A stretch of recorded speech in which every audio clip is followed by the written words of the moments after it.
Good evening. Tonight's meeting is being live streamed. The link and login information is on the district website. The meeting is also being recorded and will be made available on the district website as soon as it is possible. Community input is encouraged and welcome. Input must be informational in nature and must address the entire board rather than one particular board member. The Board of Education cannot engage in a discussion or debate in response, but will take the information for review and direct to the appropriate district employee to respond. Community input opportunities are available on the district website, in which we received one, and then that has been passed on to administration. And there is nobody here this evening to participate in community input. So this meeting is now called to order. It is September 22nd, 2021, and the time is 6:31 p.m. Our mission is to provide a safe and caring climate and culture in which we engage, inspire, educate, prepare, and empower all learners in partnership with their surrounding community to be successful in today's and tomorrow's society. Les, can you please lead us in the Pledge of Allegiance?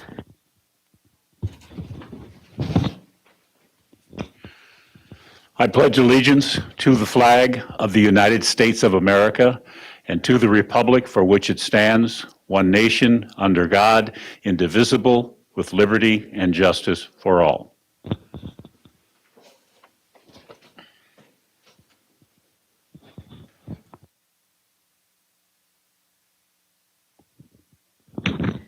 Thank you, Les. And then can you please call roll?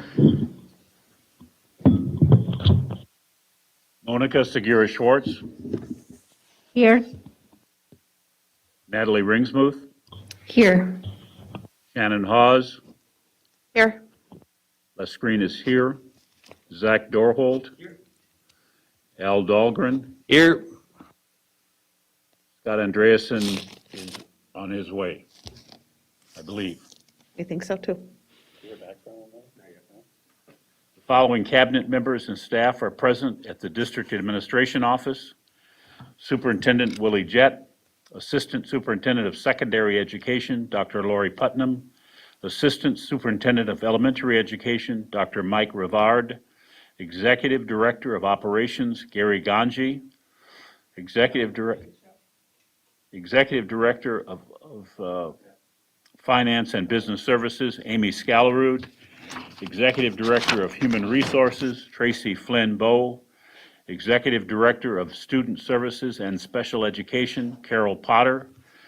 Media technicians are Paul Novak and Gordy Scott. Custodian on site is Steve Hain. The following cabinet members are virtually present. Executive Director of Community Education, Adam Holm. Director of Community Engagement and Communications, Tammy DeLand. Executive Director of Learning and Teaching, Lori Posch. Executive Director of Research, Assessment, and Enrollment, Donna Roper. Executive Assistant, Jan McGuire.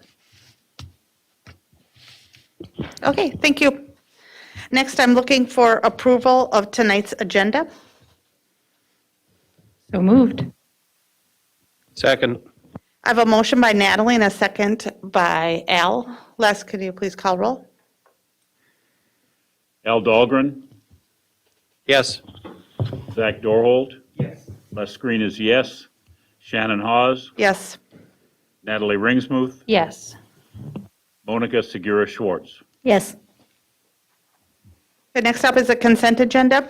The consent agenda consists of non-controversial items that the board adopts routinely without debate. Any single member may remove an item from this consent agenda by requesting removal at the time the consent agenda is moved for adoption. On tonight's consent agenda, item A, approval of minutes for the August 4th, 2021 and August 18th, 2021. Item B, approval of bills and other financial transactions in the grand total amount of $5,804,356.60. Item C, approval of personnel staff changes. Item D, acceptance of grant awards donations. Item E, approve board policy 513, student promotion, retention, and program design as revised. Item F, Apollo Orchestra Room Project change order total of $487.20. And item G, McKinley ALC elevator change order, total of $2,234.31. Does anybody want to remove an item from the consent agenda? Okay. Oh, and welcome, Scott. Please let the record show that Scott Andreasen is present. So I'm looking for a motion to approve the consent agenda as read. So move. Second. So I have a motion by Scott and a second by Monica. Can you please call roll? Scott Andreasen, Yes. Al Dahlgren, Yes. Zach Dorholt. Les Green is yes. Shannon Hawes. Yes. Natalie Ringsmuth. Yes. Monica Segura Swartz. Yes. Yes. Thank you, Les.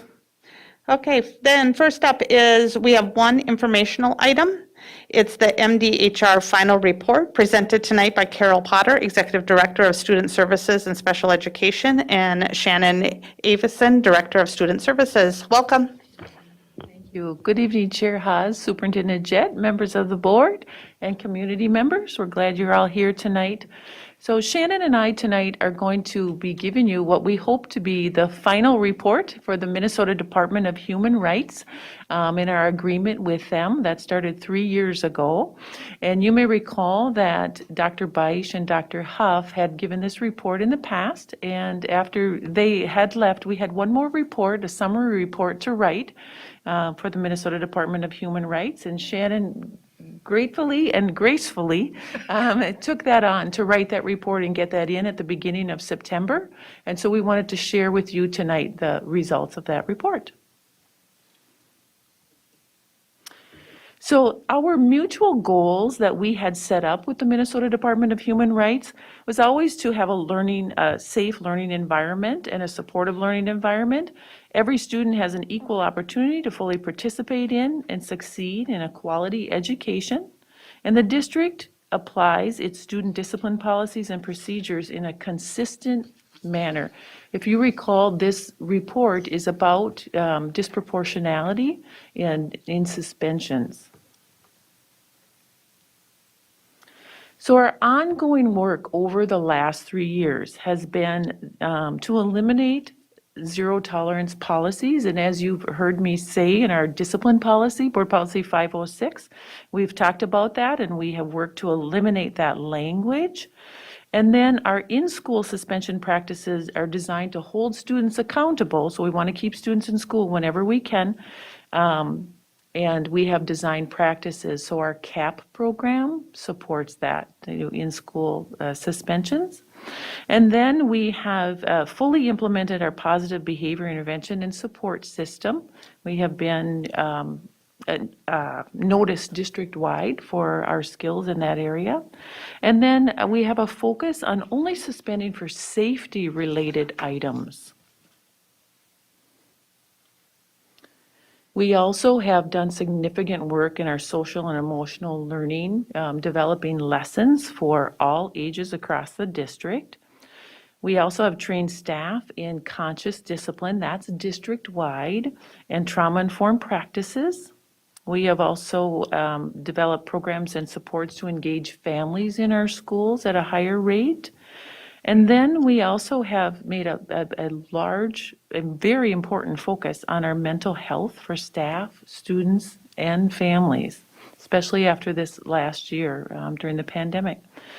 And we also did an allocation of district resources to provide in-school alternatives to suspension, and again, that's that CAP program. All right, some of the pieces that I'm going to be speaking to are the student supports, and many of these you've heard me present over the last couple of school years. We have, as Carol mentioned, our CAP program, which is really aimed for our 6th through 10th graders. We have counseling services available through that. We also have 2 different licensed teachers. We have a behavior resource specialist in that program, and really it's designed to keep kids from being out of school suspended, and instead provide an intervention for them and a way to process through those referrals. We also have focused on check-in, check-out over the last 3 years, and that really is a a program or an intervention that's aimed at supporting students on a daily basis with a trusted adult in their school, and really looking at a daily check-in with that trusted adult. So check in, check out. We've grown in that implementation as well. You've heard me speak to our mental health supports across the district, our co-located therapy with Greater Minnesota Services. We have 13 staff in 13 of our schools. We also have a support room in every school where we have trained behavior resource specialists, trained behavior specialists that are working with students to get them back to class as quickly as possible, or even pushing into the classrooms to make sure that our students are focused and ready to learn, and we can do just a quick support for those kiddos. In addition to that, when we went into distance learning last year, what we saw was that shift from all of those in-person supports that we've had over the last couple of years to taking and making these student support teams. And our MTSS teams across the district really took all that staff that we had that were doing that in-person support, and they made sure that they were continuing that support in a virtual way with students. So lots of assigning and check-ins with students over the course of that distance learning period. Another thing that came about with that distance learning period and starting in December of last year was homework support across the district, with teachers being available in those content areas where students could access them after school to get that additional support. And then lastly, I know Dr. Putnam and Ms. Potter shared with you some great resources that we used over for our summer school programming, and just the vast amount of programming that we had available for students. So those are some of the key highlights of the student supports that we had in place. Review of outcomes. There really was a main goal in looking at reducing our disproportionality and then also our number of suspensions overall. And so we have two different areas that we're going to be looking at and sharing with you. One is that reduction in out-of-school suspensions from 2018 to 2021. And what you're seeing here is really, it's the percentage of students that were suspended. When you look at the baseline year data of 2017-18, 12% of our students were suspended. And then over the course of the next couple of years, you can see that there was a major reduction in the percentage of students being suspended. When you say baseline year, does that mean that it was before the initial report, or does that mean that this was the first report? Correct. That is before the first report. So the data I'm sharing with you, that 12% might have been one of the reasons that we entered into the agreement that initial year. And so, and I just want to point out that while we see that year 3, that reduction down to 1.6% of our student population, we do attribute that huge decrease, obviously, to the fact that we were in a distance learning model. So we know that that is a major factor. But even with that information there, you can see that we did make drastic improvements, and not just in the percentage of students that were suspended, but really in the overall number of suspensions, going from an approximation of anything from 1,200 to 1,100 that first year, that baseline data, down to 500 suspensions in that year 2 data.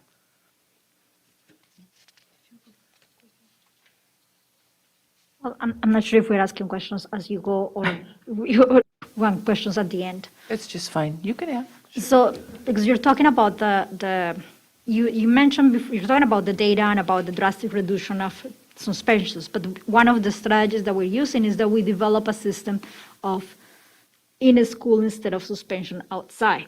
So what I'm wondering is that if you have compared those numbers to the in a school place, so if we just change the way that we do suspension, or if we really reduce the number of suspensions, and how do we reduce the number of suspensions? So I'm highly interested in what's happening with that in a school thing that you mentioned that you develop.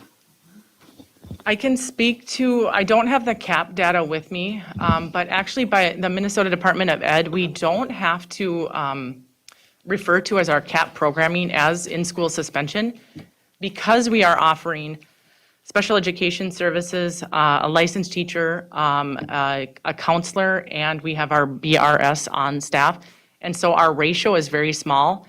4 adults to approximately, at the most, 10 to 12 students. So we were able to really hit on that as an intervention and a support for students. So we really stay away from the word suspension or even in-school suspension for that program because it really truly is an intervention for our kiddos.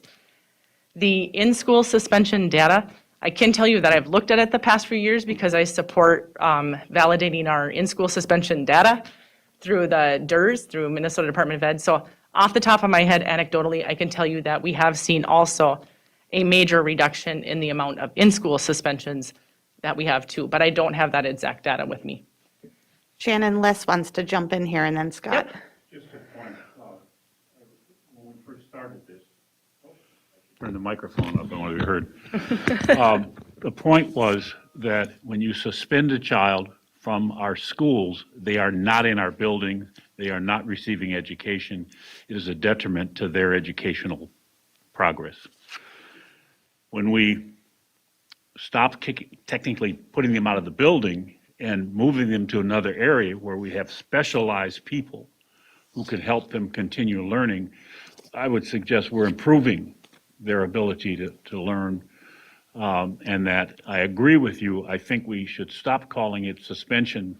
It's an intervention, positive intervention. And the other side of that is that I think from being in school buildings that the fact that these specialized people see kids when the intervention occurs, but then they also see them in the hallways and they talk to them, that I also would agree that the in-school interventions occur maybe more often, but in a very different method because they're walking down the hallway, but the official ones don't occur. So I think there's a way to make sure that there's a clear understanding of what we were trying to do, or what you were trying to do, and the success of that model, and how that model has helped a number of young people learn better, both academically and socially. Thank you. Scott? Yeah, I was going to ask, what do in-school suspensions actually consist of? Les is already starting to help on that. Maybe you can help some more. Yeah, I think the difference for us is our in-school suspensions do take place, and we have a lot less of those than we used to because we have the resource of CAP and that intervention program. What's that?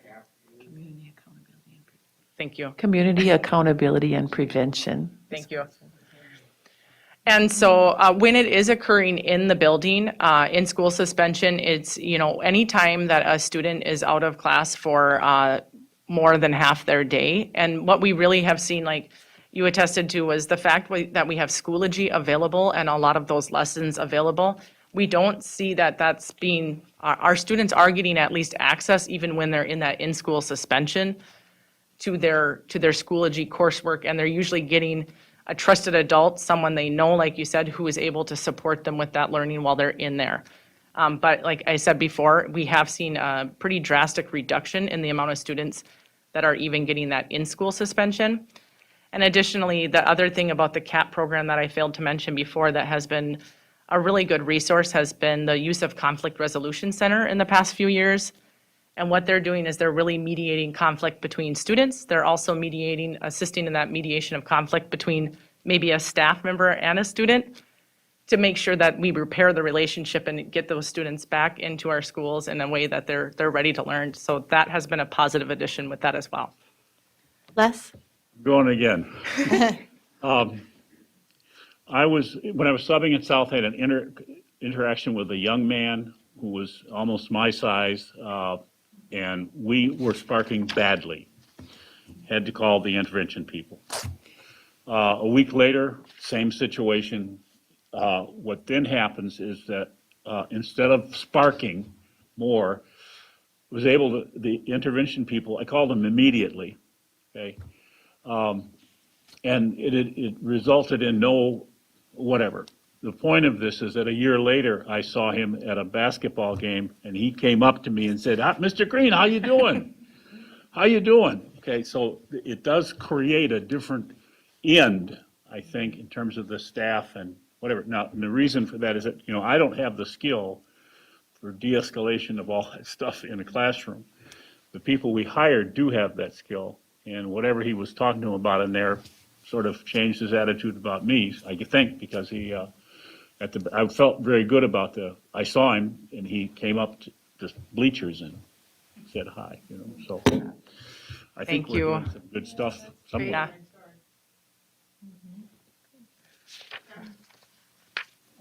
You mentioned a quiet room and being staffed.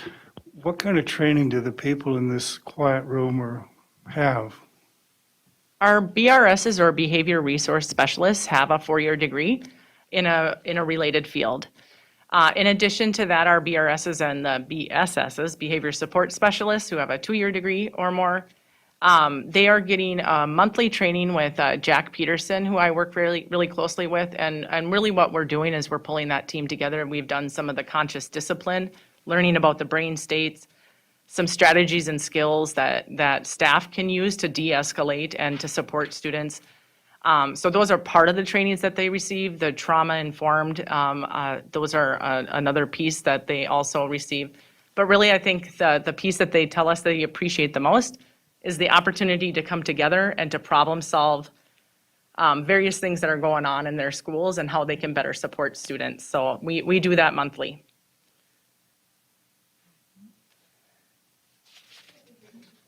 Okay. Sounds good. A little more data for you. And the other piece, all right. So the last slide, as you saw, we have had a decrease in the percentage of students being suspended. The other piece of this goal was around disproportionality. And specifically, when we entered the agreement, it was around the number of Black students versus white students being suspended, being disproportionate, as well as the number of students receiving special education being suspended compared to our non-special education. And so again, we have that baseline data for you. And again, that first year data showing probably a major reason why we entered into the agreement. In 2017-18, you were 14 times more likely to be suspended if you were than a white student if you were a Black student in our district. And going down the list, I won't read the whole chart for you, but the other area that we were identified was the special ed. And at that point, we were 17.6 times more likely to be suspended if you were receiving special education services. Again, our year 3 data looks amazing, but again, we can attest that we knew we were going to see major decreases in that because of our learning model. But additionally, you can see that there has been great reductions in our disproportionality, not only in our the Black student population, the Hispanic, all students of color, and then also in special education. We have seen pretty drastic reductions, but we are, and part of our report included, we have a lot of things in place moving forward where we need to continue to share this data, and the things that we're doing, we need to continue because we are still disproportionate. That, Something doesn't add up in your baseline. The first group is 14 times, the second group is 3.5 times, and then all of a sudden you've got 17 times. That doesn't make sense. If your first 2 are smaller, why is your last one so much larger? That is taking all students of color, so every non-white student group. Well, who else do you have besides the Blacks and the Hispanics?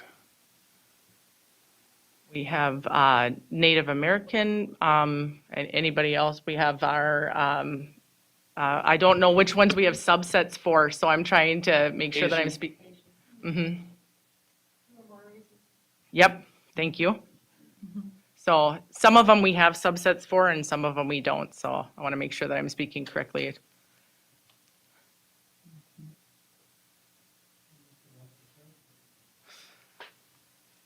Well, and part of that is because those some of those groups the numbers are small, and so that changes that disproportionality piece. So if your group is really small and you have a high percentage of that subset being suspended comparatively, then that increases that disproportionality ratio.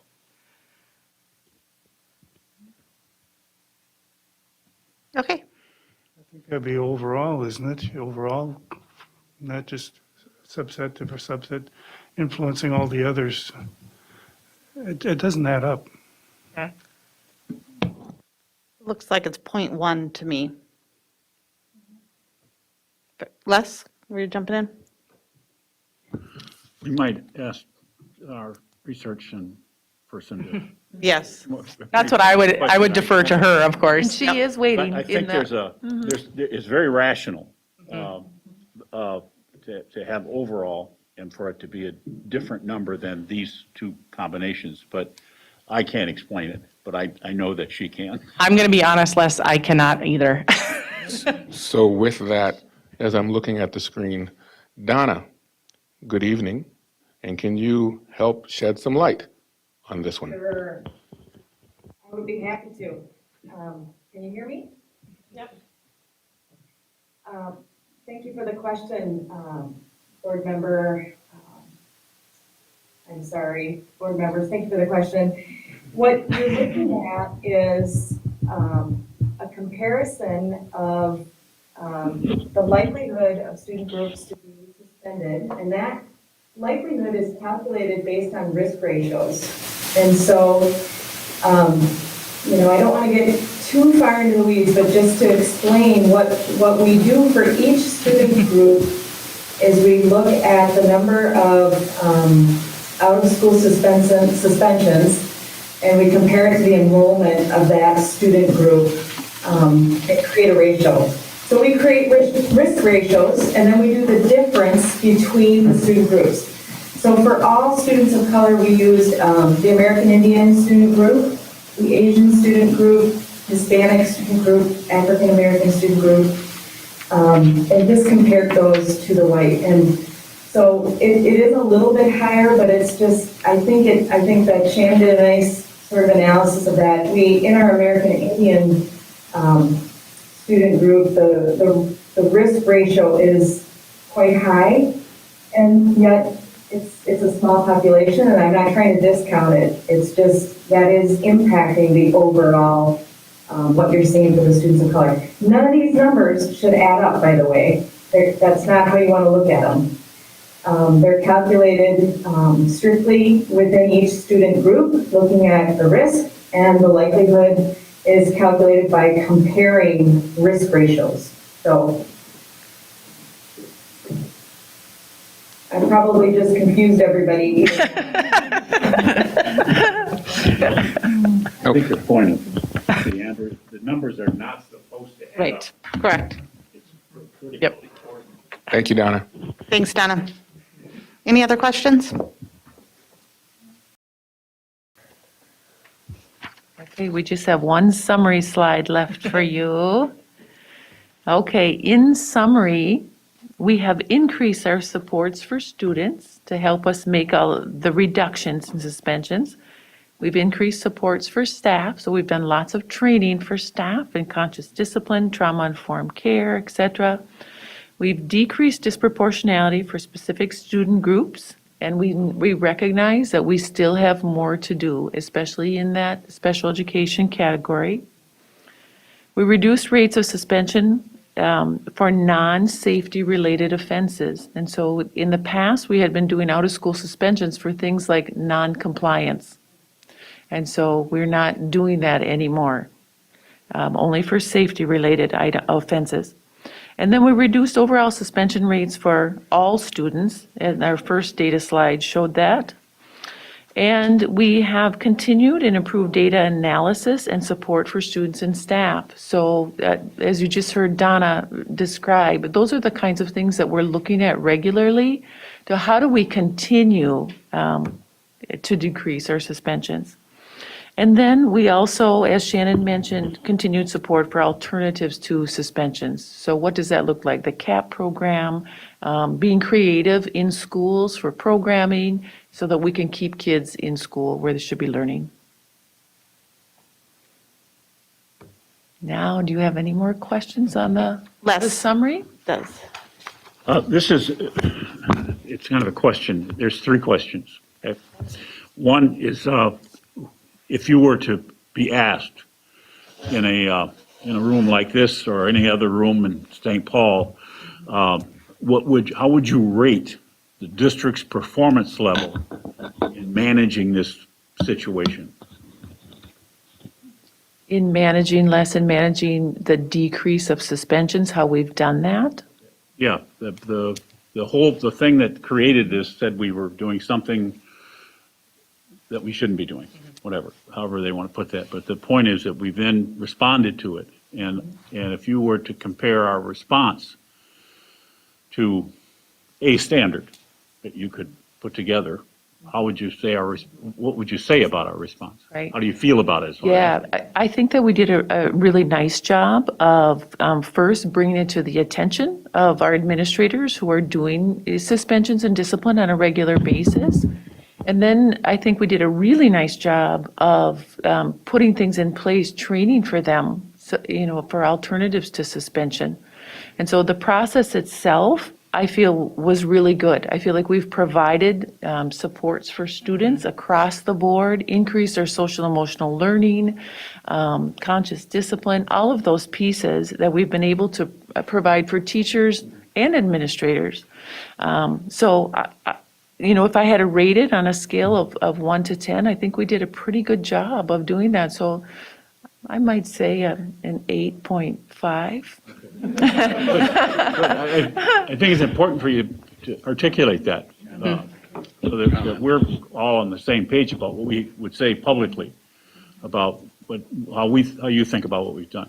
The second one is, where would would a valid concern, criticism be directed? Where is there anything that you didn't get done that you really think you could work harder on? That's a great question.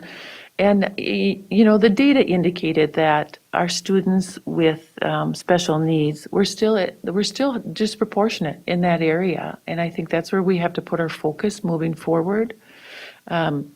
We work hard at designing programming to keep kids and build relationships, which we know is the basis for all of this, to keep kids in school. And so we're just going to continue to work really hard on that piece and really focus on that. Not to say we're not going to focus on the rest of the areas, but I do think we really have to focus hard on the kids with special needs and their suspension rates. And the final question has to do with the overall impact when we talk about safe learning environment.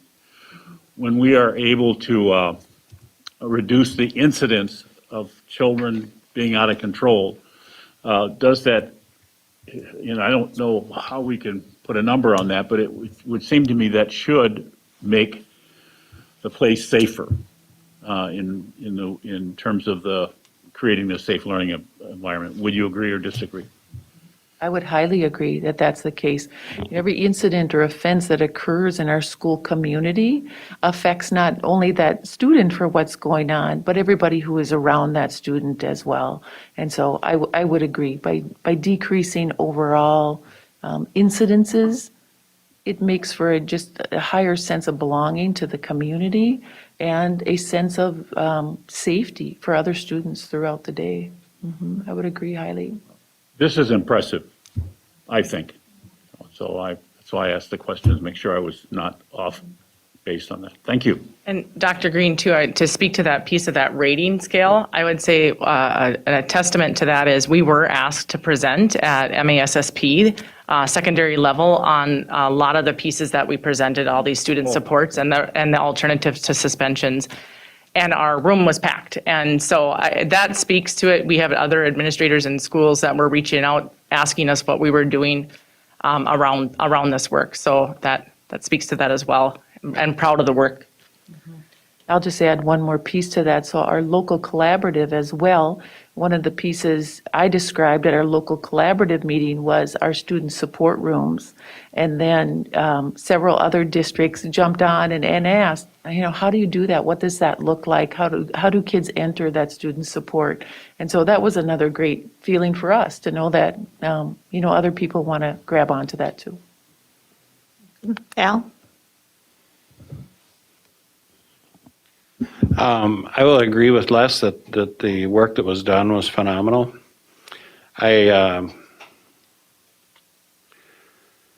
I look at it a little differently. I think we were like one of 53 districts or something within the state that was added to this. You must submit a report to the Minnesota Department of, it was MDHR, Human Rights, right? For suspension data.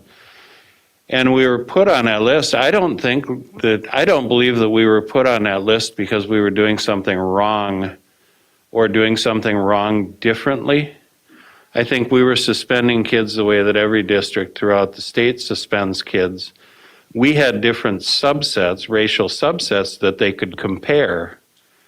If you go to 80% of the districts throughout Minnesota, they have one subset, and that's white. So they don't do any comparisons. They don't say this subset. But within every one of those schools, there are subsets of kids who make up the majority of those suspensions. And because they don't have any racial subsets, they aren't forced to submit reports to Minnesota Department of Education or to Minnesota Department of Human Rights.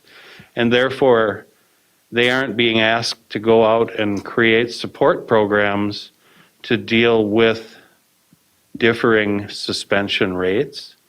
So the fact that we did that, I think, is an incredible thing. I think that we learned a lot, and I think that we have a great story to tell to other districts throughout the state. But I don't think that it should apply only to racially diverse districts. I think that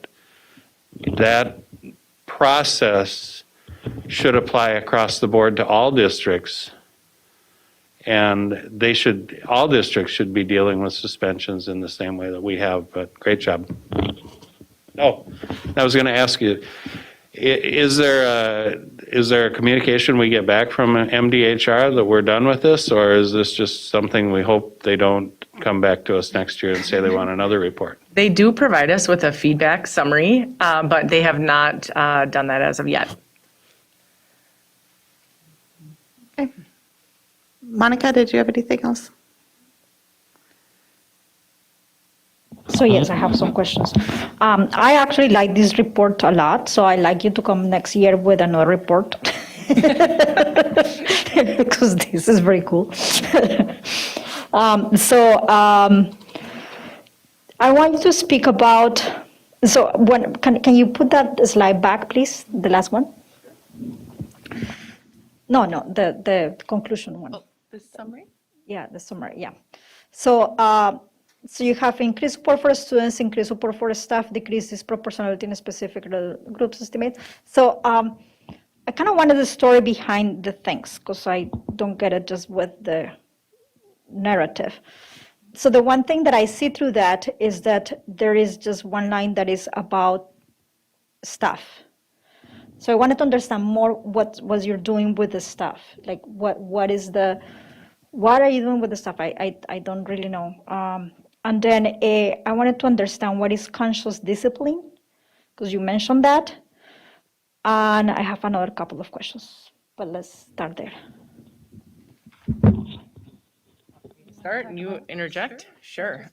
All right, so conscious discipline, it really is the base of our framework for social emotional learning, and it really is about supporting staff in their understanding of brain states and where students are coming in, and trying not to personalize when a student comes in at a place where they're upset or angry or frustrated, and really trying to help staff understand, like, this is an opportunity for us to work with the student and to help them grow in their social and emotional learning. So really, conscious discipline isn't, here's a lesson that we're gonna do for SEL on this day or this day for 50 minutes. It really is about the adult mindset and the adult key words, the ability to pause and take that breath and then respond in a way with students to make sure that they are feeling validated and also able to kind of grow in that process and help the student learn in that moment. Because when you do a lesson on Tuesday for 20 minutes, it's great, but kids are all over the place and where they're at. And really, it's in the moment when that learning needs to occur for kiddos and for adults and being able to respond in an appropriate way. So that's really what conscious discipline is. It's a framework for our adults to support all of our students. And around staff and things that I can speak to, one is, as I mentioned, I think it was a few months ago, I was in front of you all, really that mental health resource team that we have. We pulled together our 80 mental health resource specialists from school psychs, counselors, nurses, name it, the list goes on.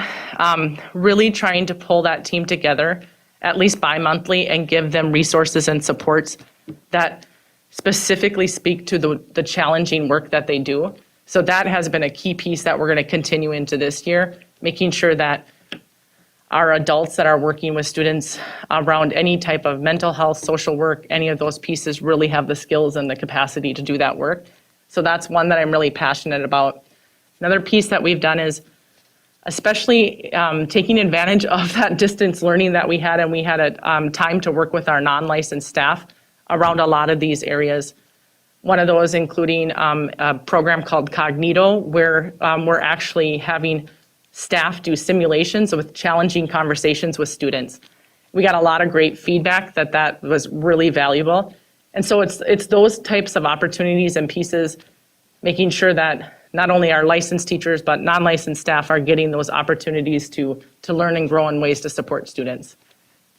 Carol, I'm sure there's things that I didn't speak to, but. Yeah, I would add too that Jack Peterson, again, has done a lot of training on trauma-informed practices, which is ACEs, so adverse childhood experiences.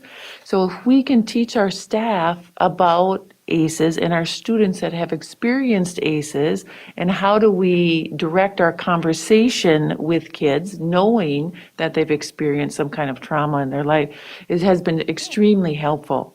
Again, and I think it partners really well with that conscious discipline, the brain state. So if we know that someone is functioning in the back of their brain where it's fight or flight, our job is to use our skills to get students to come to the front of their brain, where they're thinking with their executive functioning skills, and that's those two partner really well in teaching those pieces. I really like that. And then there was one more when you were talking about cognitive. Oh, just the mention.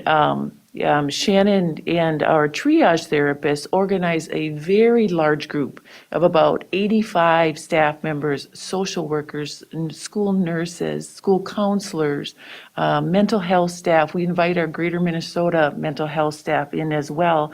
And about 6 times a year, they do a training in which we bring in outside agencies to give us the latest information on what's happening regarding different mental health topics. And we have had, Shannon, I won't speak for you, but you've had really, really good feedback from staff on that as well. Thank you. I also wanted to ask you for, so you're talking about how the disparities that exist with special education children. And I cannot help to think about children with disabilities. And I was wondering if their disabilities, children with disabilities are a subset of special education students or not? Is it a special subset? It is. And so, thinking across our district where those suspensions occur, it could be any of our general education sites, it could be our alternative sites as well. And, we know that we have kids that can be dysregulated, and we're not suspending students with special needs. But I think what we need to work really hard on is that person, the beforehand. So, I use the example of a train. When, the train starts, that if we're working to build that relationship when the train is starting, by the time, if a student has an offense, we usually can stop it somewhere in between before the train gets to its destination. If the offense occurs later, we cannot really avoid the out-of-school suspension that needs to take place because the offense was so great. It was something dealing with safety. So I like to teach our staff, let's start back here at the station, at the train station, and build those relationships and learn about our experiences of our students.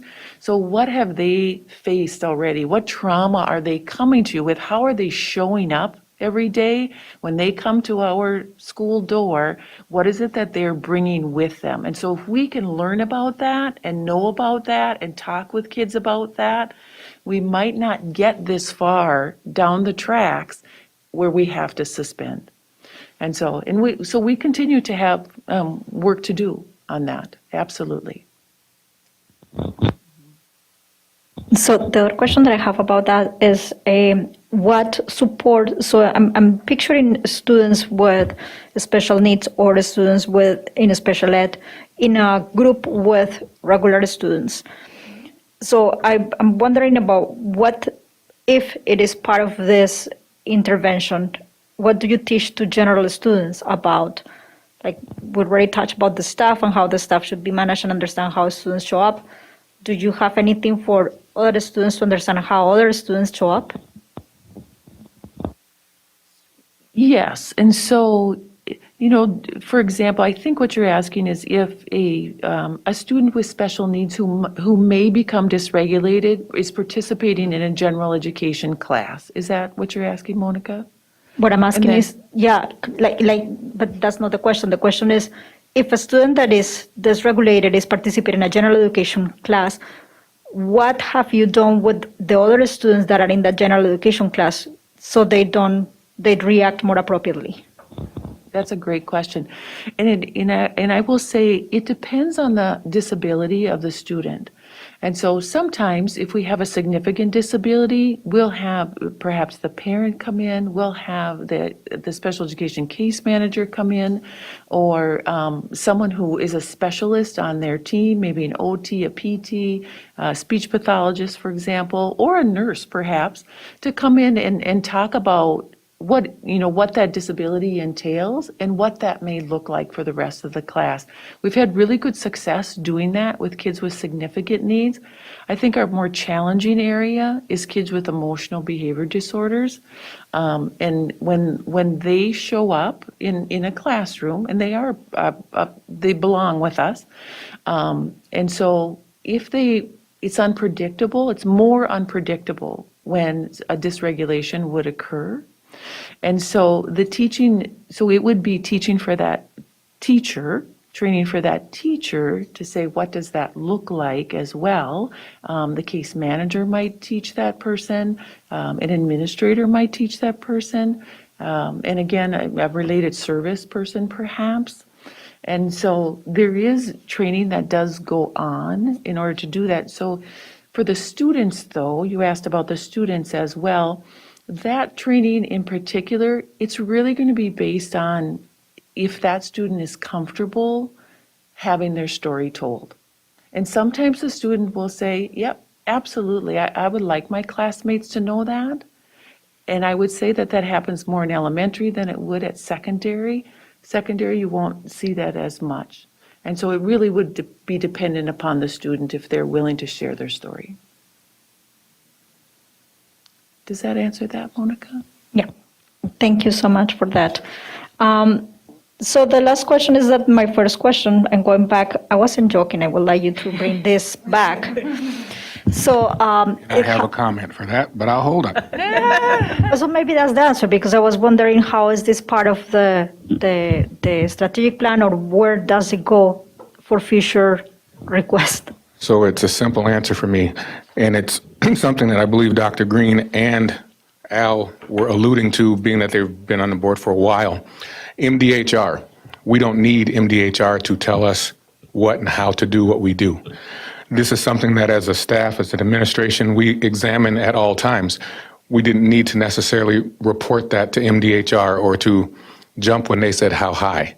For us, we look to see what we can do to serve our students in 742 better on a daily basis. We examine data points, we look at our practices, we try to do best practices, we figure out what is and what is not working. And that is something that we do on a day-by-day basis, a year-by-year basis. So when you say you would like for this to come back to you, that information will always be there, It just might not be in an MDHR report. Yeah, Willie, but I was waiting for, it will be in this part of that report. No. So that's what I'm saying. Or might.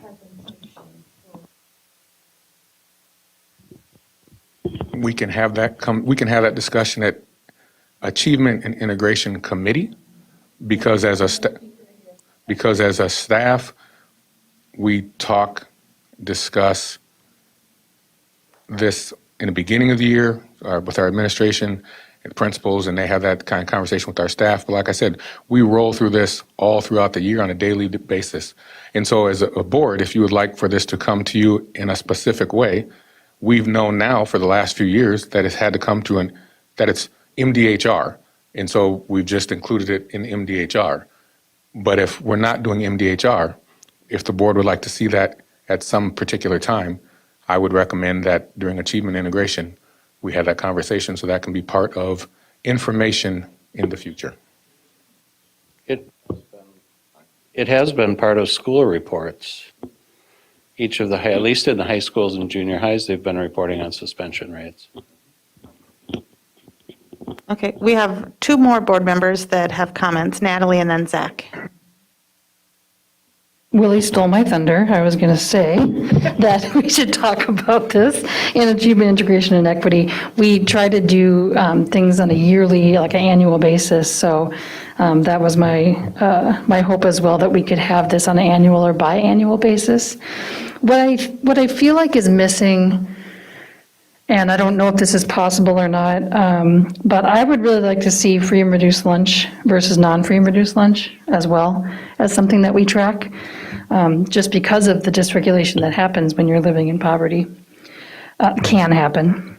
And then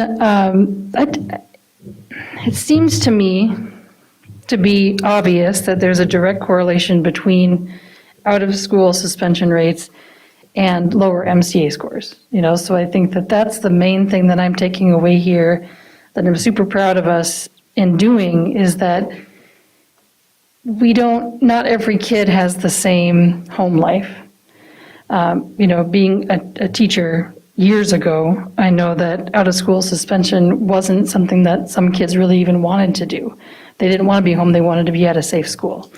So just really thankful for the last 3 years of you guys' work, and thankful that we can continue to monitor this. Thanks, guys. Thank you. So you were speaking my language, and I also almost need to interpret. So when Carol was talking about getting kids out of their fight, flight, or freeze brain, Monica, and into their prefrontal cortex, every time they're doing that, they are literally engaged in the neurophysiological rewiring of an adolescent's brain. Every moment these teachers are doing that, they are preventing an instance of suffering from continuing throughout lifetime. My job is rewiring those people's brains after the trauma.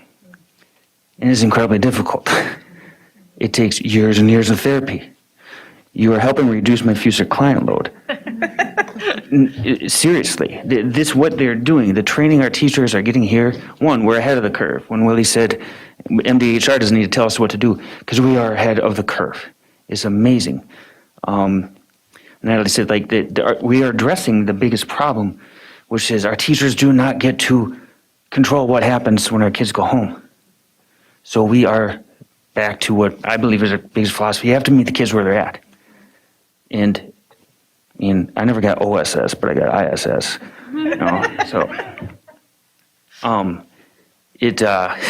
In-school suspension, not out-of-school suspension. That's what that means. But it was the kind things. There's a small handful of teachers that, knew how to meet a kid where they're at, read the situation, and then there are people who just didn't want to deal with it.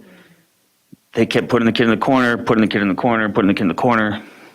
Now they're in segregation in jail. So instead of doing that, that's what they are telling everybody here is literally saving the future. These kids are going to have better cognitive skills than their peers because a teacher got the right training to help rewire that brain in the moment to prevent possible lifetime of suffering. This is everything. And so thank you. We're ahead of the curve when I look at other school districts and things. So yeah, good job. Keep it up. Thank you. And Les, are you jumping in? I think Zach's right. I remember when this initially started, I don't think, well, the only person that was here, maybe now. And I reacted to it and said we should not agree to the thing and wrote a very long response to that. The reason I did that is because the district wrote an explanation of what the district was currently doing in this area. MDR, and gave it to MDR, whoever the old Office of Civil Rights was. They recopied it, and that was their order to us, what we were already doing. My concern with that is that they never made a finding of whether we were doing something wrong or not. And I think that lets people off the hook. If the Office of Civil Rights said you're doing this wrong and we want you to correct these things, that's one thing, but they sort of always come to this agreement, and maybe it's because that their purpose is to help us, and I finally came to help us move ahead, and they did. This is a rather interesting process, and so that's one thing. The other thing is that I was OSS often believe me, to the point where I was OSS expelled in 11th grade. So, but the other is this. I think all of us face different kinds of trauma, levels of trauma as we grow up. I think if we're going to try to add a category to this report, we should be very careful about what we add. And it's always added in the sense that we have the ability to improve the student's life, and not just for informational purposes, that we have some plan to address it, because I think there's often been a commentary about single parent. And it's one of the political things we try not to, we get a little shaky about asking that question, but there are resources that we have, as we have demonstrated, that we can do some things for people if we're willing to sort of say, this is an area where we need some help. So I'll leave it at that. But I think if we decide to expand the categories, I think we should think about and talk about how we plan to do that, and not just grab and pick.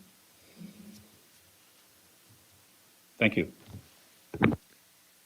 Okay, thank you both. Great report. Okay, next up, on to discussion and action items.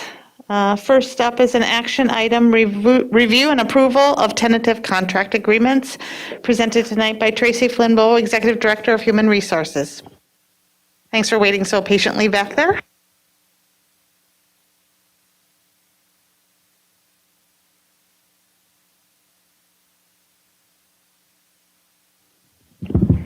Good evening, Chair Hawes, board members, Superintendent Jett. Happy to wait patiently. Thank you for all of your work to support our bargaining team. And so I'm joined by Executive Director of Finance, Amy Scalarud. So if you have any particular math questions, she is here to support.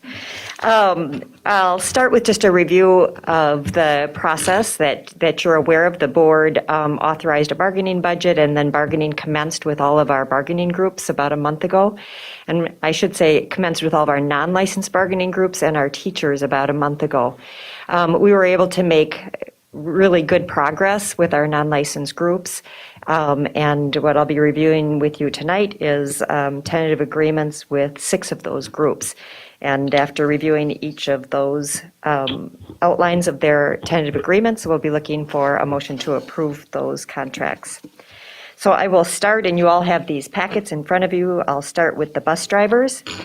The tentative agreement for the bus drivers, this group is about. Tracy, can we hold on 1 second? Al wants to ask a question before you start going. Before we start, are all of the agreements that you're going to present, do they all fall within the bargaining guidelines that the board approved? Yes, with, Okay. with that margin of error, that rounding errors, averages and things that Amy can certainly explain. But all of that is on the cost sheet on the back, but yes. Yep, I don't want to start approving one until I know what the total is, but if they're all within, then we're good. Yes, great. Okay, so starting with the bus drivers, this is about 25 of our employees, and I don't have to tell anybody at this table how important this work group is to our work right now. So we're really happy to have reached a settlement with this group so that we can compete out there in the marketplace to make sure we can keep our positions filled. In year one of this contract agreement, there is a 4% increase in salary rates, and then you see those new rates for our van drivers, bus drivers, mechanics, and leads. An increase in longevity of 5 cents at the 5-year service level. An increase in the district contribution to single and family plans, and as board members know, you made an additional commitment of funds to be able to bring those contributions for our non-licensed staff equal to in the family coverages and almost equal to the teachers in the single coverage. And I will tell you that that was a very significant item of agreement for all of these groups. So I'm really pleased about that. And then finally, in year one, the one-time recruitment and retention stipends. And again, just to review briefly, because you'll see these on all of the sheets, and I'll just go through it the one time.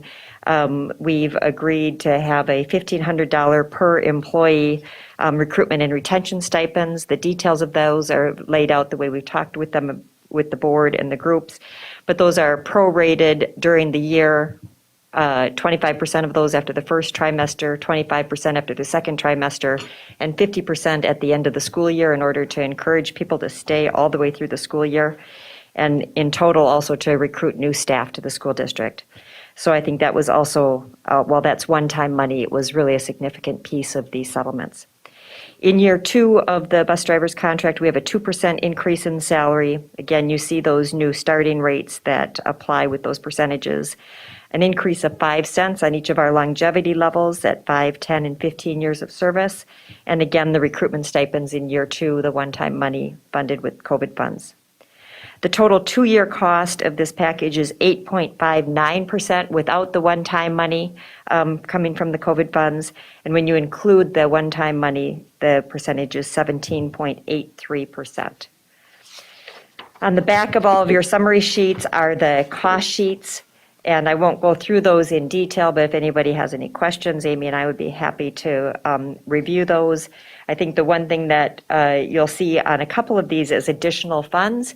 And the board may recall that there were additional funds in special education funding, and you'll see some of those additional funds being awarded to this group because they do special education transportation that provided some additional funds for this group. And we'll see that as well with our paraeducators.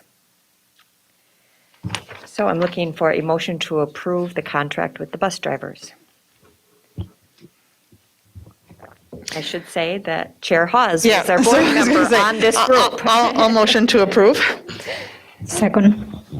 Okay, and I have a motion by Shannon, a second by Monica. Les, will you please call roll? Monica Segura Schwartz, Yes. Natalie Ringsmuth, Yes. Shannon Hawes. Yes. Les Green is yes. Zach Dorhold. Yes. Al Dahlgren, Yes. Scott Andreasen. Yes. All right, and next. All right, next, our clerical group. This represents 63 employees in the district. Our board member supporting this bargaining team was board member Ringsmuth. In year one of this agreement, we have steps for all employees that were hired on or before January 2nd of 2020. And then on the salary schedule, there was a 2% increase on steps 1 and 4 of the salary schedule and a 1% increase on step 2 of the salary schedule. There was an increase on longevity of 10 cents at each of those levels at 5, 10, 15, 20, and 25 years of service. an increase in the insurance contributions for both single and family, as we've discussed. We included in this contract a revised severance plan to a years of service model. And just to explain that briefly to board members, our severance model for all of our non-licensed contracts historically has been based on their accrued cumulative leave over their years of service. Cumulative leave is sick leave or discretionary leave for these employees. And so they would save and accrue that sick leave, and at the end of their service, they get that paid out at a certain percentage based on their daily rate of pay. One of the things that is clear is that that model depends on good health and the opportunity to be working fully throughout the years of their service. And about 4 years ago, we negotiated a change to a years of service model with the teachers, which said that you'll get X number of dollars for every year of service once you've dedicated 15 years of service to the district, so that you didn't have the situation where a 30-year employee who happened to have a health condition in the final year of their service and had to use sick leave for an extended leave of absence then would lose their severance benefit, in essence. We know that with our female groups, this has a particular impact because of childcare and caring for family members and those kinds of things. So it was really important to this group to change that model to be similar to the teachers group. And so we were able to make that change, and that change was made in a way that was cost neutral, but at least it guarantees that severance benefit based on years of service and not on their health over the years.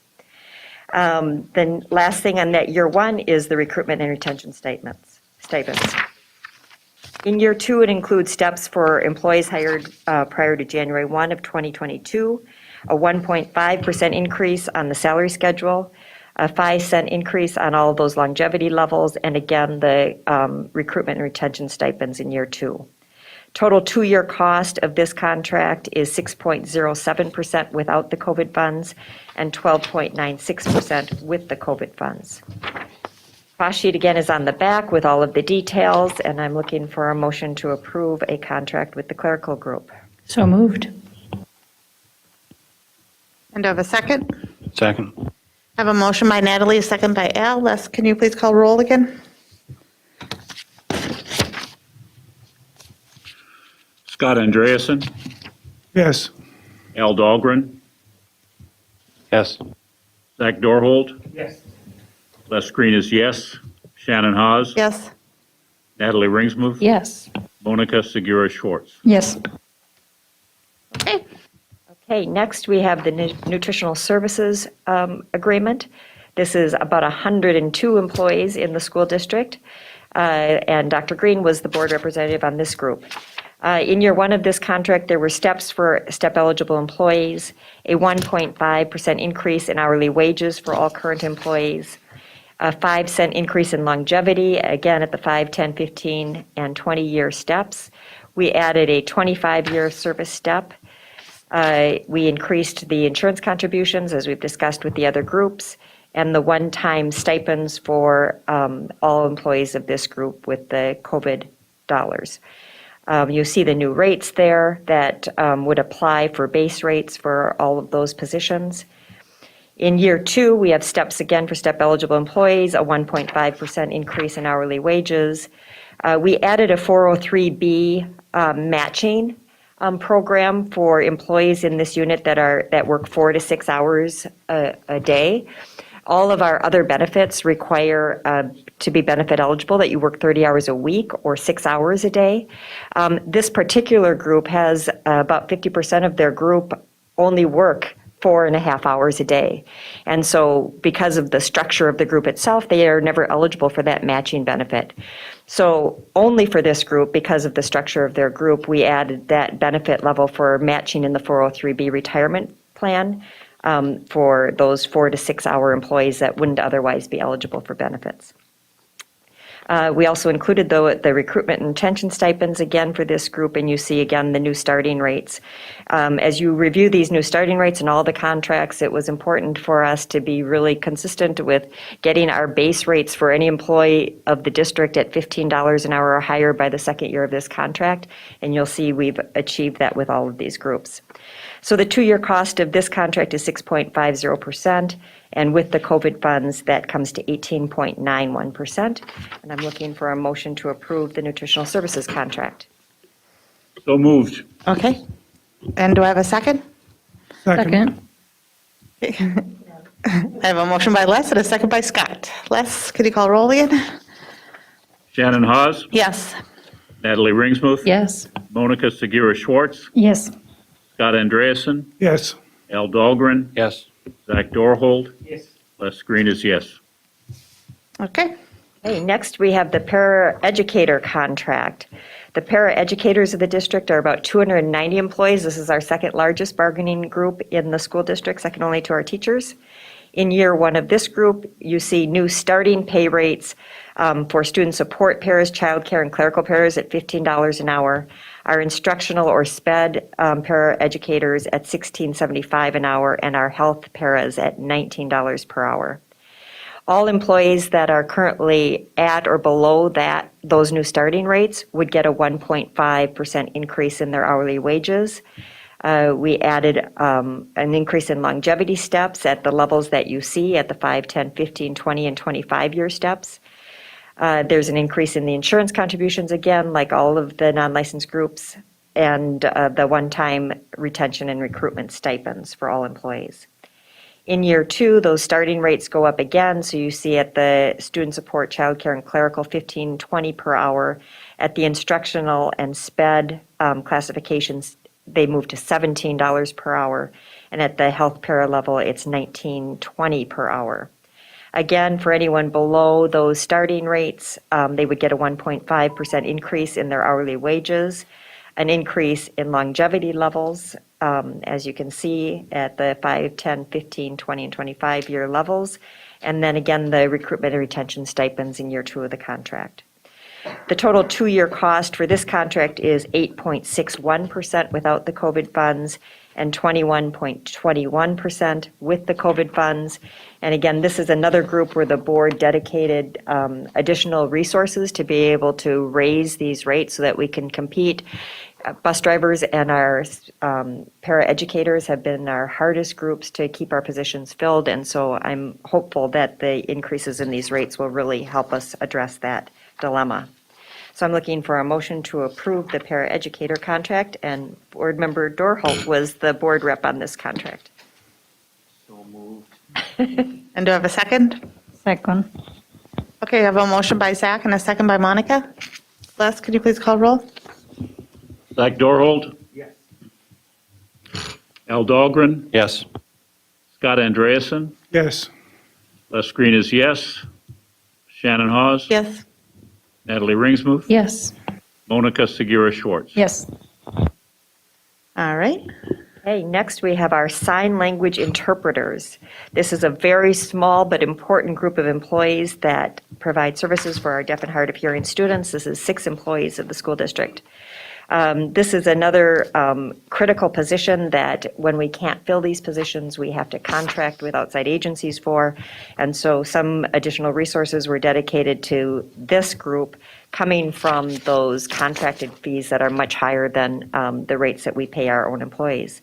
So you see in this group a 5% increase in hourly wages for all staff, an increase in longevity rates of 50 cents and adding a 25-year step, the increase in the insurance contributions for both single and family plans, and the recruitment and retention stipends. In year two, again, a 5% increase in hourly wages for all staff and the recruitment and retention stipends. The total 2-year cost of this contract is 12.13% without the COVID funds and 19.11% with the COVID funds.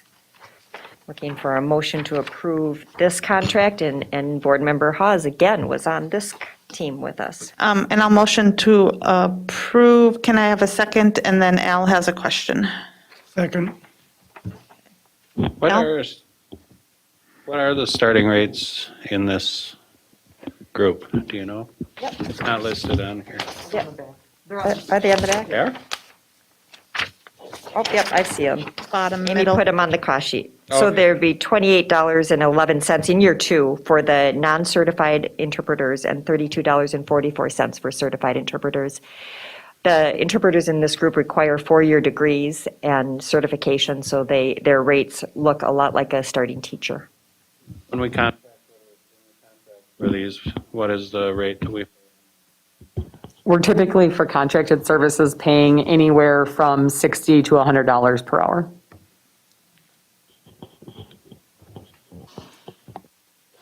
Okay. I have a motion by Shannon and a second by Scott, correct? Les, can you please call roll? Monica Segura Schwartz, Yes. Natalie Ringsmuth. Yes. Shannon Hawes. Yes.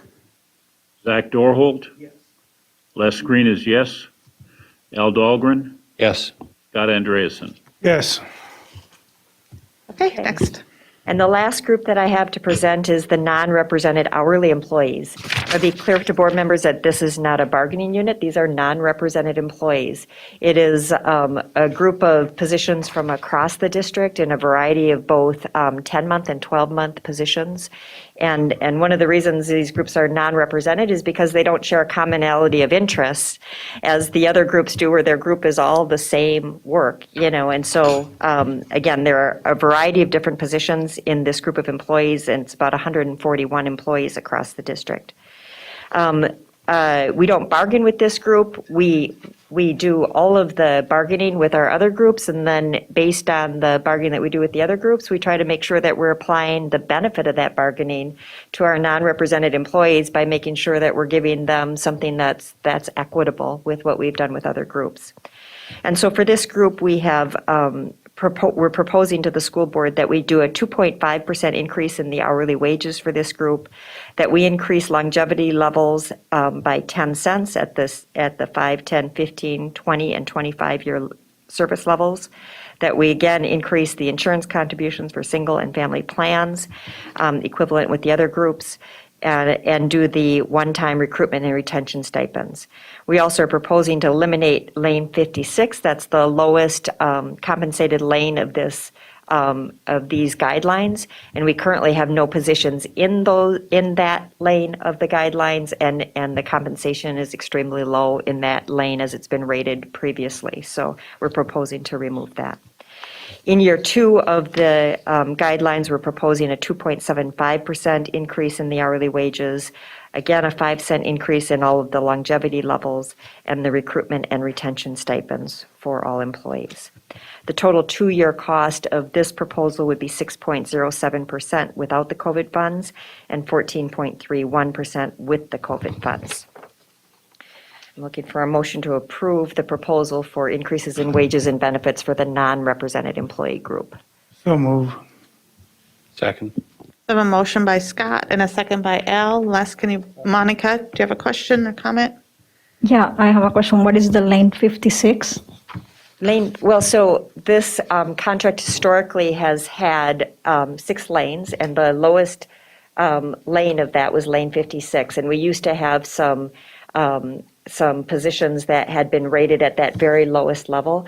All of our positions across the district get banded and graded. So regardless of which bargaining unit or group you're in, if we have a new job description, it goes out to an outside evaluator that looks at the educational requirements, the level of responsibility, and the tasks and duties that go with that position, and then gives it a rating. So a position might be an A13 or a B24 or a C4, whatever it might be.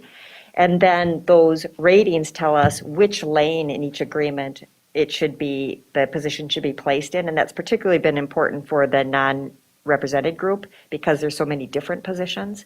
And so lane 56 used to have printing clerks and a couple of other positions that have been eliminated over the years or that have been absorbed into other bargaining units.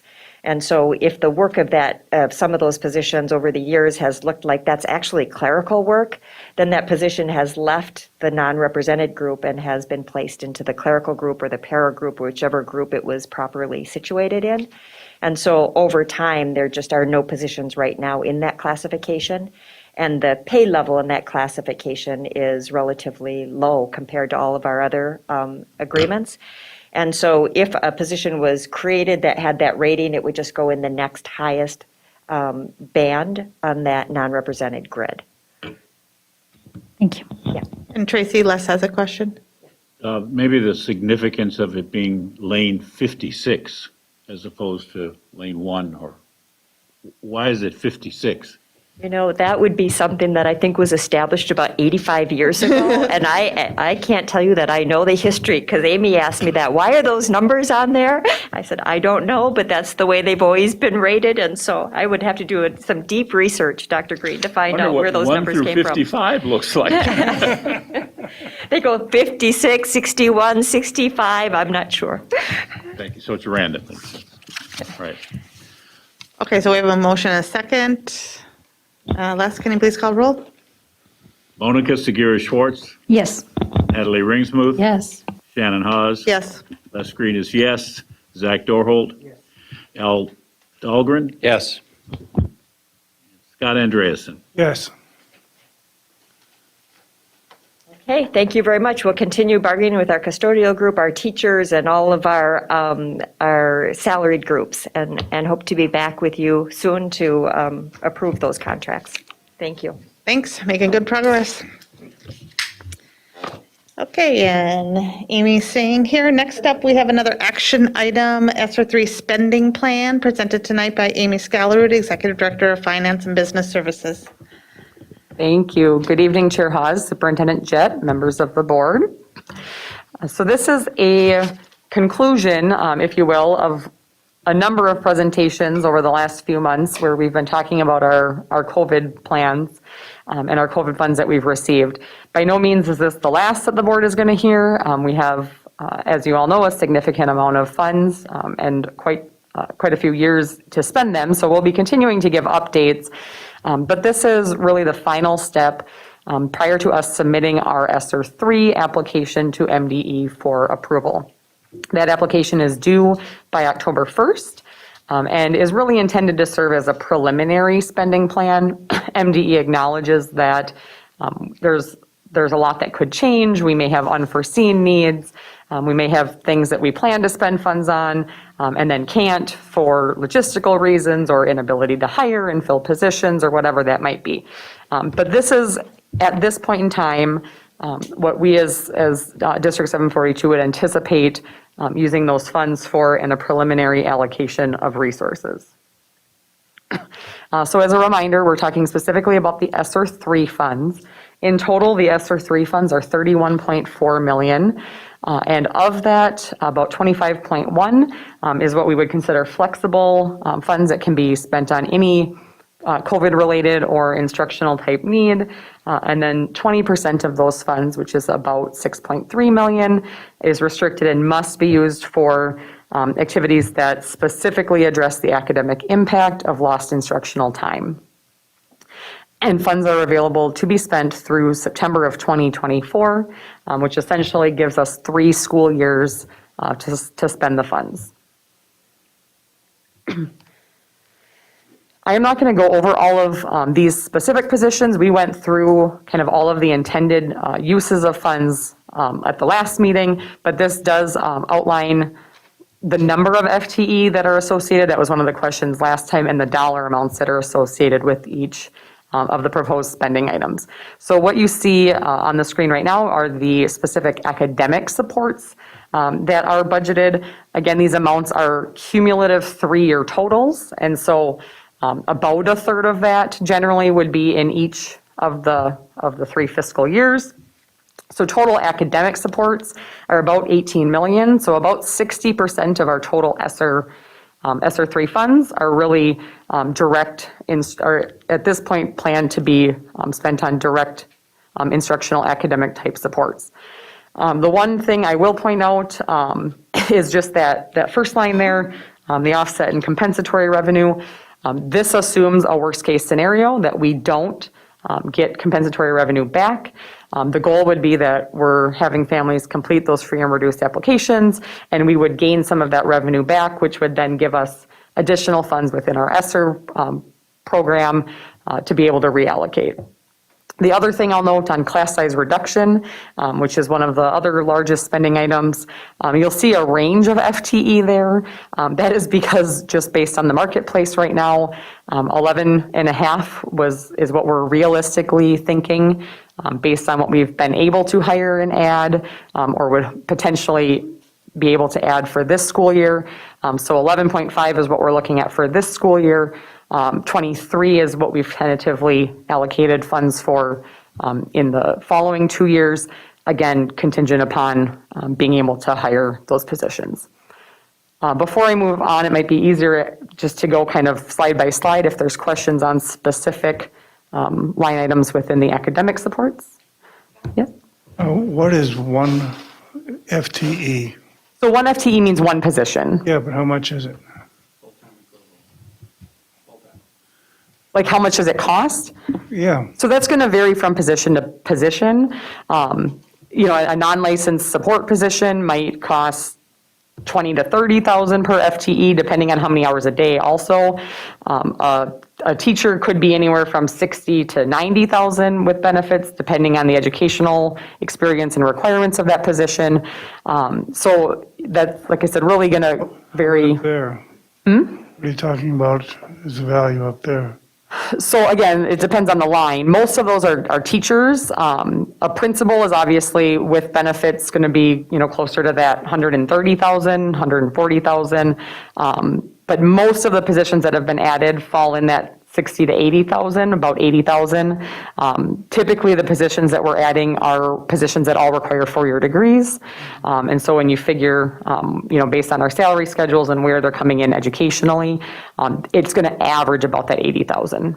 Okay, so if we divided 7,275,000 by 30, we'll come up with, By 30 and then by 3, because this is reflecting 3 years worth. So it's 30 FTEs in each year. So really that 7,275,000 over the course of the 3 years we have the funding is funding kind of 90 total cumulative FTE, which, averages out, again, depending on the classification, and we try to estimate those, and we usually estimate high.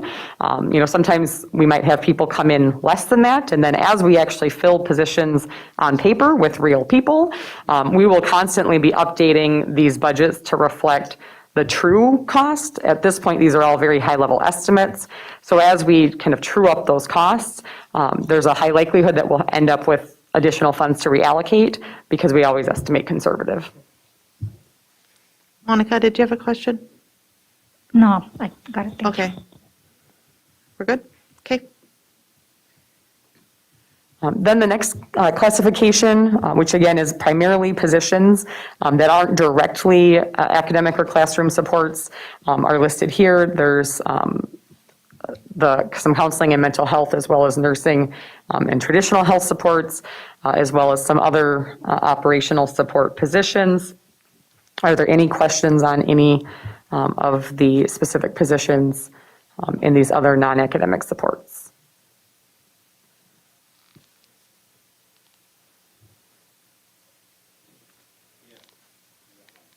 The recruitment and retention coordinator, 1 FTE, is that a human resources position then? Or is it, so we aren't talking at all about retention of students? No, that would be a staff. That's an HR position to help address the difficulty in hiring and retaining, particularly non-licensed staff. Did we put any thought into a position like that would be looking into, I don't want to say recruiting, but retaining students within our district borders and boundaries, keeping them in our schools and not enrolling outside the district? No, we did not. In this process here, no, we had not gone there. So it's something to discuss, but no, we had not done that with this.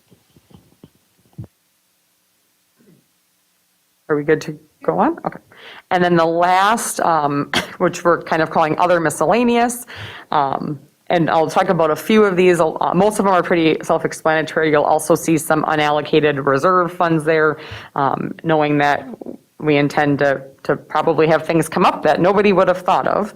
But the couple I'll talk about, the first line item there, community partnerships, are funds that are really at this point just allocated as we have community partners who propose a project, or we're working on trying to maximize resources. We know that transportation, particularly for after-school and out-of-school supports, is a challenge right now, given the shortage. And so a lot of these community partnerships are going to end up falling into that academic supports or mental health supports or what have you. But it's really just kind of listed in other right now as a holding place until those specific programs and partnerships are identified and resources are allocated. So that's what is going on with that one. And then want to talk a little bit about the HVAC project. We actually have 3 elementary schools that need to have the HVAC systems done that weren't done as part of the original plan. Those schools are Talahi, Oak Hill, and Discovery. And so that was one of the things that also came up in the community survey as a priority. We know based on our 10 years facility plan that was done a few years ago that those 3 need to be done. The actual cost for that is about $4.5 million per school. And so we have allocated funds within our ESSER funds, since that's a specific allowed cost to cover one of those. The intention is to move forward and do all 3 of those, and we'll be utilizing our long-term facilities funds through that levy ability to do the remaining 2. So just wanted to point out that we are doing all 3, but we are only using a small portion of the ESSER funds for that. And that, again, is subject, all of this is subject to MDE approval within our plan, but construction requires kind of a separate additional layer of approval. Are there any questions on any of the other items? At one time, we had talked about putting some of this COVID money into kind of a partial payment on the complete remodeling of Apollo. That was dropped along the way. Could you explain why that was dropped? Yes, and that really is going to tie back to the information that we've received from MDE in terms of the allowable uses of the funds. There really has to be a direct, either called out specifically in statute, which the HVAC projects are, or it really has to be a direct COVID-linked need. And there are certainly things at Apollo that would have been part of a referendum that we are utilizing our COVID funds for. You'll see the Apollo Technology Project on here. We've actually sort of completed phase 1 of Apollo's technology along with technology projects for all of our secondary and elementary schools this summer. The funds allocated here within this budget would kind of finish that for Apollo to make their technology comparable to what we have at the new tech high school. And we've also done some of those things with flexible furniture. Some of those have already been completed at Apollo that would have been part of a referendum that would then lower that referendum amount in the future. The media center and the Commons cafeteria furniture have been done. And then we'll be looking at, not within this budget, but within our ESSER 2 funds.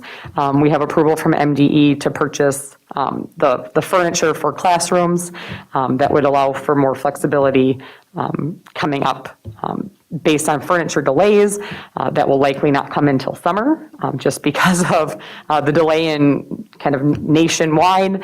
There's major furniture delays because of steel shortages, but there are things that while it's not part of the construction, if you will, are things that would have been part of a referendum that we have been able to do utilizing some of these funds. Okay.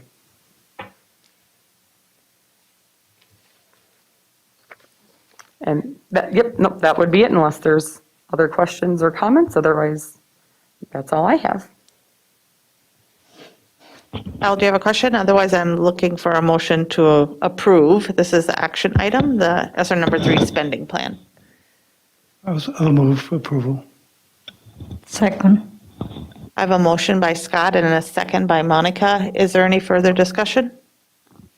Les, can you please call roll? Les Green is yes. Zach Dorholt? Yes. Al Dahlgren? Yes. Scott Andreasen? Yes. Shannon Hawes. Yes. Natalie Ringsmuth. Yes. Monica Segura Schwartz. Yes. Looks like Amy's not going anywhere here. Another action item, preliminary levy certification, again presented by Amy Scalarud, Executive Director of Finance and Business Services. Okay, we'll jump right in. So this is an annual item that we look at every year in September. The levy process has the board approve the levy, the preliminary levy in September, and then the final will come to the board in December. What we do is actually certify the maximum, so it's the maximum levy that we can levy within all of the statutory parameters that determine the levy amounts. So this is an estimate, but it may change slightly from now to December. Typically, we don't see a lot of change. There is one item that I'll point out that MDE is having some discussions about how they want to account for that and how much the adjustment would be. That may cause a bigger swing. If anything, it would cause the levy more than likely to go down, but I'll get to that as we go along.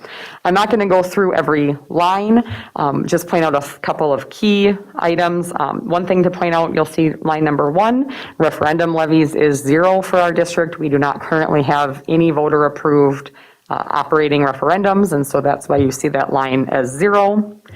Within most of the levy lines, they're really not significant shifts from the prior year, with the exception of lines 10 and 11. Line 10 is the long-term facilities maintenance levy, and so you'll see that's been going up. That's been intentional increases that the board has approved when we do that LTFM plan every year in July. And then line 11, you'll see a decrease. That's our building lease levy. Want to provide some clarification here that although it's called lease levy, the majority of that isn't what you would think of as a traditional lease where we're renting space. The majority of that is actual bond certificate of participation issuances that were used to fund building additions or projects. Those are part of the lease levy authority. It's not really a lease, but that's what the majority of the levy amount is. The reason you see that with a decrease is because when we issued the funding for the core review project back in 2017, at the completion of that project, there was a substantial amount of funds that were remaining.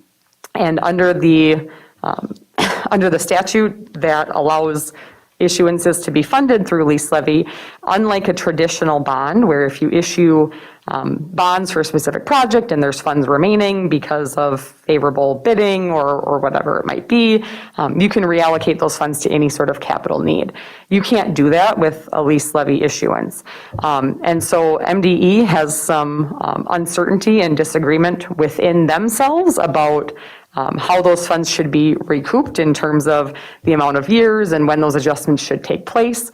That is why we're not 100% certain at this point what that line is going to be. This is my best estimate, but we may see a larger adjustment there for this year in attempt to try to recoup those funds quicker and get them out of the escrow account that they're sitting in.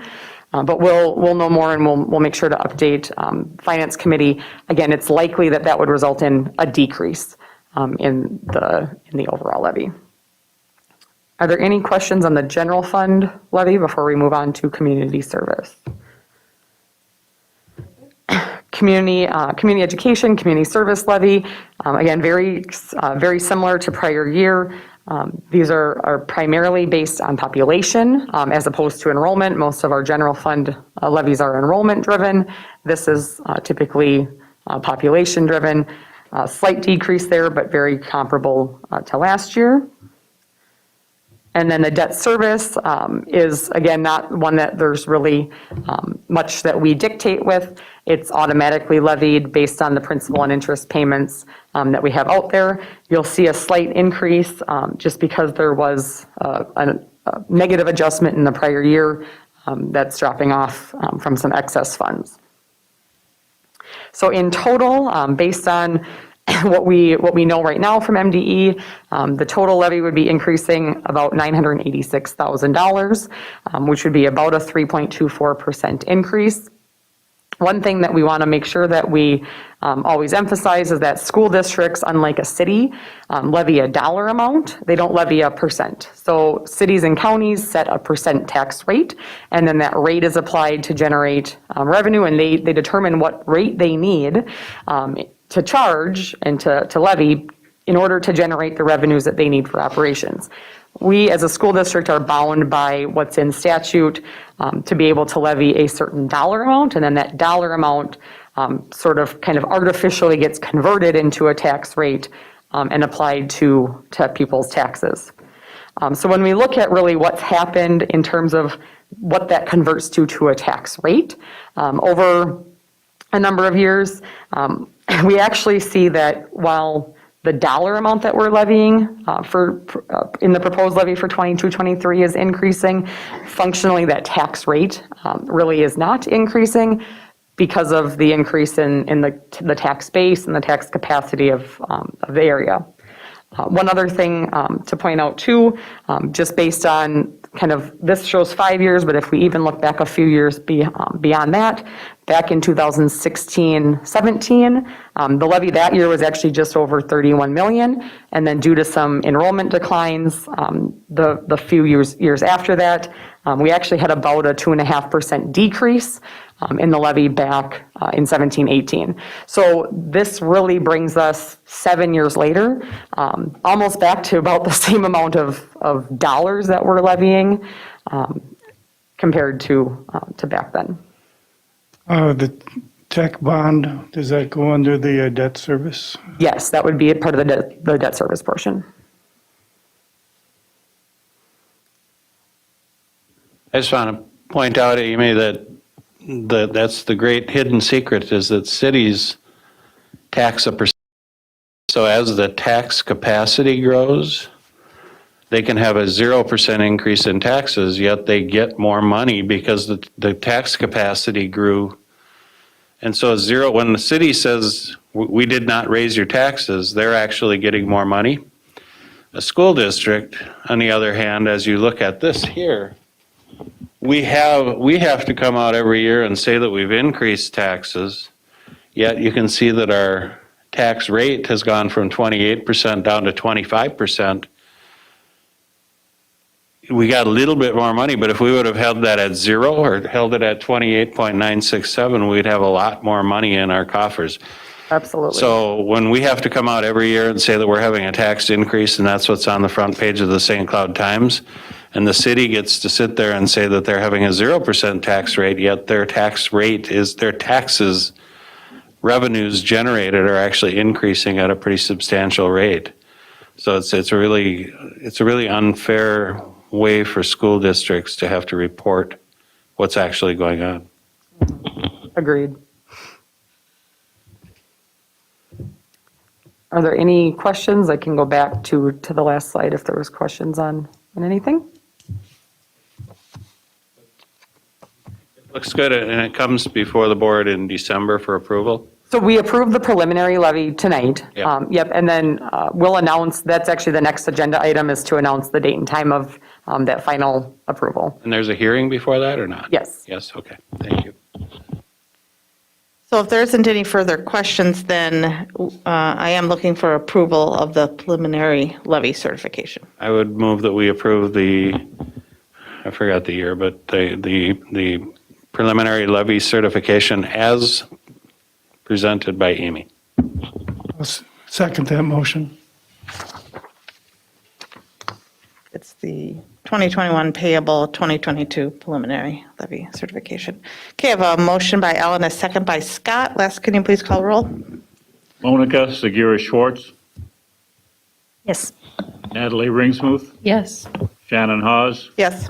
Les Green is yes. Zach Dorholt. Yes.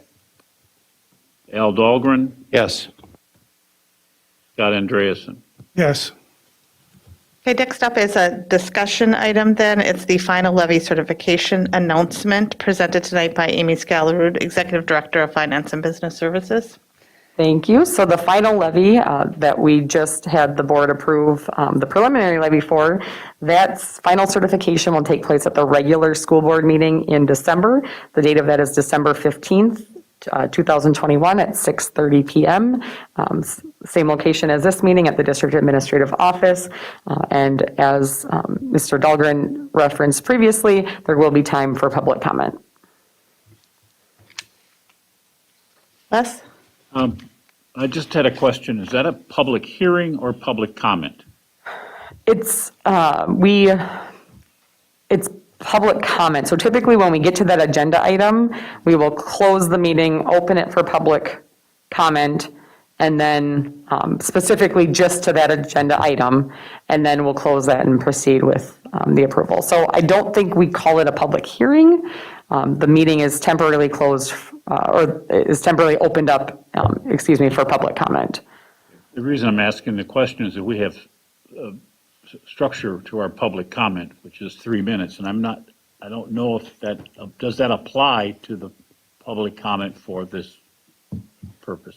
Are you sure it's not a truth and taxation hearing? It's considered a truth and taxation That's a hearing. I don't know if there's a time limit. In all honesty, we have not had anybody since I've been doing the levies come to speak for that. Not that there wouldn't ever be, or there hadn't been, prior to my time. But we can look into that so that we have that answer. Just I'd like the answer before that hearing, because if it is a public hearing, then we have to figure out what structure to that. So- I realize we've never had anybody, but. Are you requesting an answer to be just sent out to the board? Is that, just to clarify? I'd like Amy to know Okay, and provide information to us based The on board what members. she thinks we need to Okay. know. okay. Karen needs to know. There are specific notification requirements for hearings also. But, well, I'm sure, we do it every year, so I'm sure that we follow that, and it's, yeah. Okay, thank you. And so then, last for Amy, one more. Enrollment report presented by Amy Scallerwood, Executive Director of Finance and Business Services.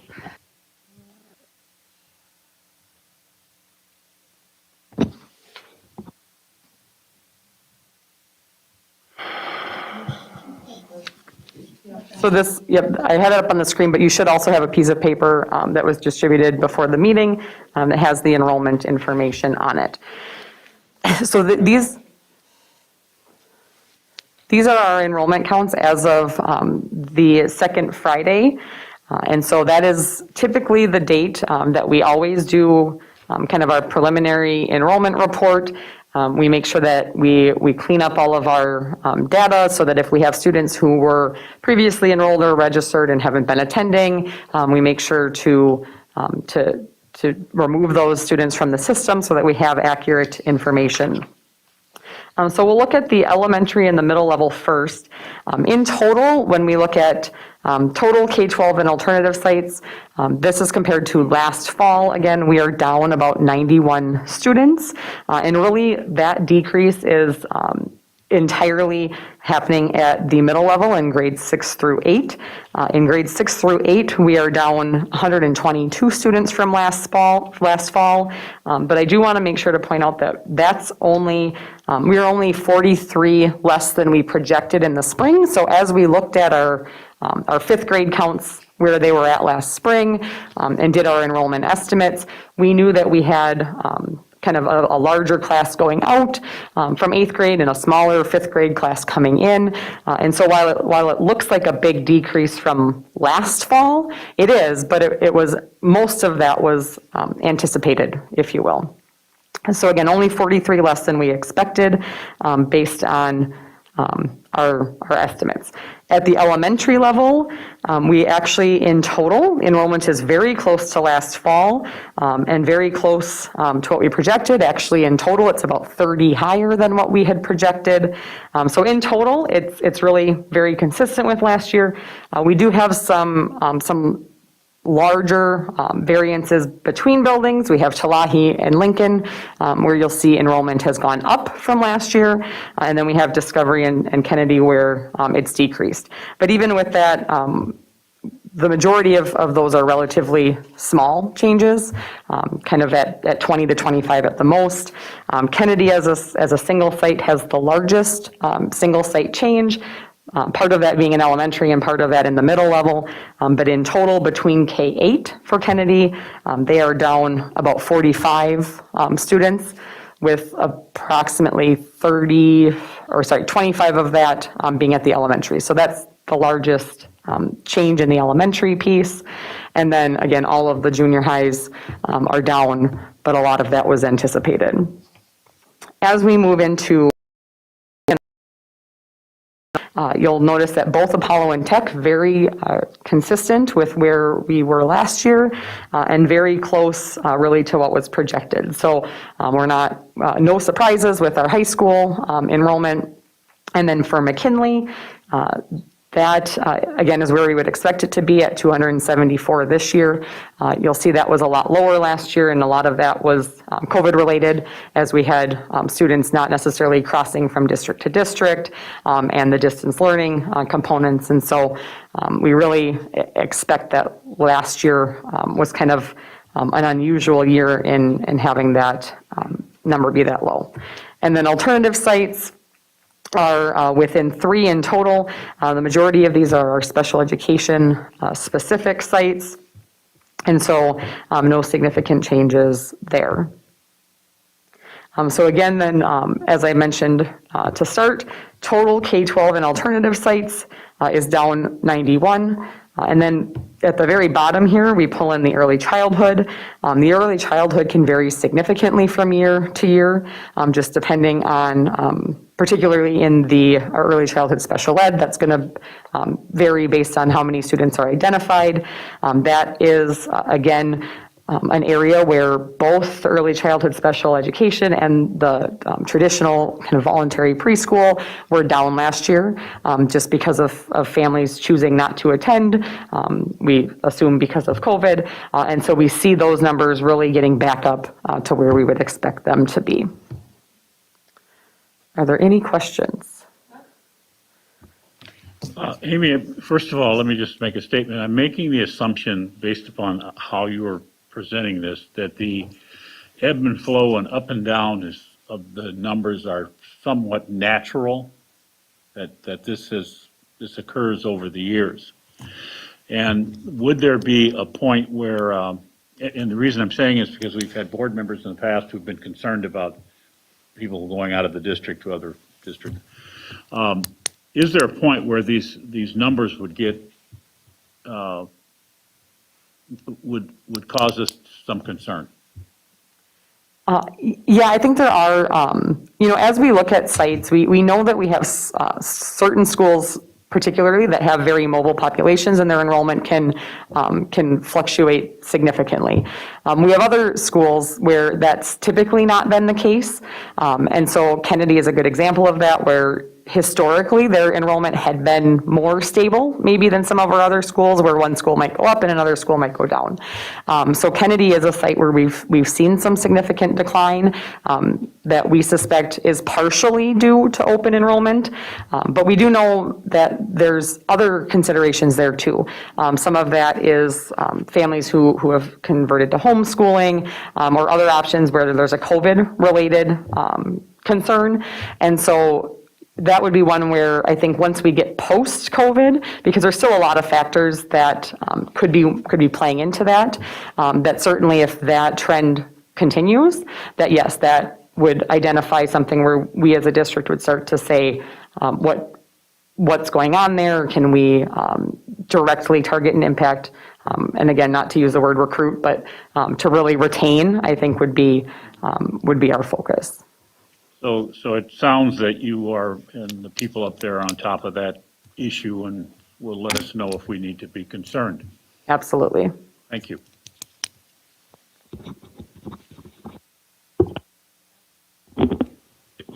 Do we know how many students are homeschooling for COVID reasons? So that didn't come back to us this year? Because it looks like we recovered some. Well, we were at 96 last year, we dropped to 92, and now we're at 91, so we're actually a little fewer K through 12 students, and I'm wondering,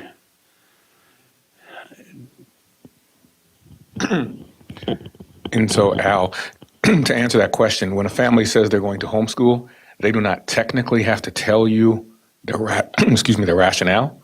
I can tell you that a lot of times I'm the one that receives the information, and people will say, I'm doing it because of COVID, I'm doing it because of X, Y, and Z. I can't give you the specific number. This year in particular, if I compare it to past years when somebody's choosing homeschool, I see that reason in my emails saying we're doing it due to COVID, and we look forward to continuing in the future. I've specifically received that this year, which is different compared to other years. And we did see a spike in homeschool last year. We had reported that data. As you might recall, the enrollment report last year didn't come to the board until October, just because the September meeting was before the second Friday. So we did have those homeschool counts last year, and we saw, I think it was, if I recall, about 150 student increase. We don't have homeschool counts yet. They have until October 1st, technically, to file and report. But we can certainly gather that information and get that to the board once the homeschool reporting deadline has been met. Again, we get what parents come and file with us. That doesn't mean that there aren't parents who had a student enrolled previously or who would have a student who should be enrolling for that kindergarten entry who has chosen homeschooling and isn't properly filing the paperwork.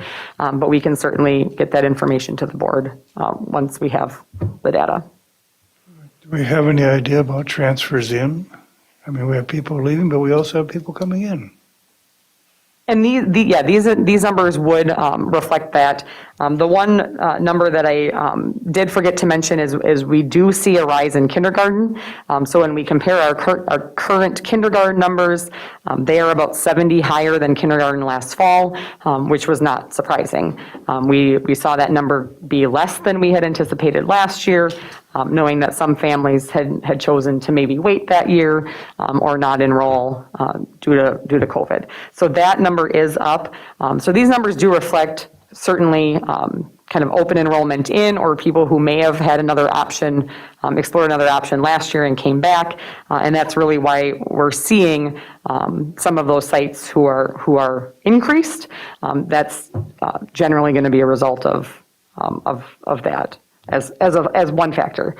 There's a lot of factors we know that impact our enrollment, and mobility of students is one, but it's all parts of the giant puzzle. Natalie? I'm interested in that, I think you said 43 number that was unanticipated in our middle school drop. Is this from 5th grade to 6th grade, basically? Or is it across the board? No, that's from 5th grade to 6th grade. So 43 is what we estimated. We know it's hard to estimate that transition in those numbers, partially because we can't just look at our current 5th grade. We do tend to see some influx of students in at that 6th grade point, who might have been at either a charter school that doesn't have a middle level offering, or a homeschool or a non-public that only goes through 5th grade. So while it's 43 less than projected, the projection is really very hard to project within a high degree of accuracy, because there are so many variables as it relates to that 6th grade, those 6th grade numbers. Thanks. Al? if we had a student last year, and that student doesn't show up this year, how do we verify where that student went? And what processes are in place to try to find that student? Does the state, and Lori, maybe you can help with this more than, because I think we had a little bit of this conversation last year, but does the state notify us if they're going somewhere else? So student A is at Apollo, and then last year and this year they just aren't there, and we don't have any idea where they went. They didn't tell us where they went. What happens to that student? Do they just go away, or do we know where they went? And what's the process of finding that student to see what's going on in their life? I think so. That's a start that dialogue last spring, I believe. We are notified when students leave by records requests. So if a student's moved to Florida, that the receiving school will send us a records request, and that's when we would drop them from our rolls. If a student just moves and didn't enroll in another school in Florida, we would not necessarily know that. And is your question, and then do we go back? My question then is, so for those kids who you don't get a records request for, I mean, the one that you get the records request for, we know where they went. But what about the students who were here last year that aren't here this year, and there is no records request? What's our process to find that student and contact the student and see what's going on in their life, and if everything is okay at home, and are they healthy emotionally? You know, are they gonna go down a path we don't want them going down? It just seems to me like there should be something in place where we would identify those who don't come back and where they're at. We don't go through our roles, right, which I think is something we could talk about. We certainly, I think anecdotally, right, we're like, oh, you know, the student isn't here, let's go check, right, because there's a relationship.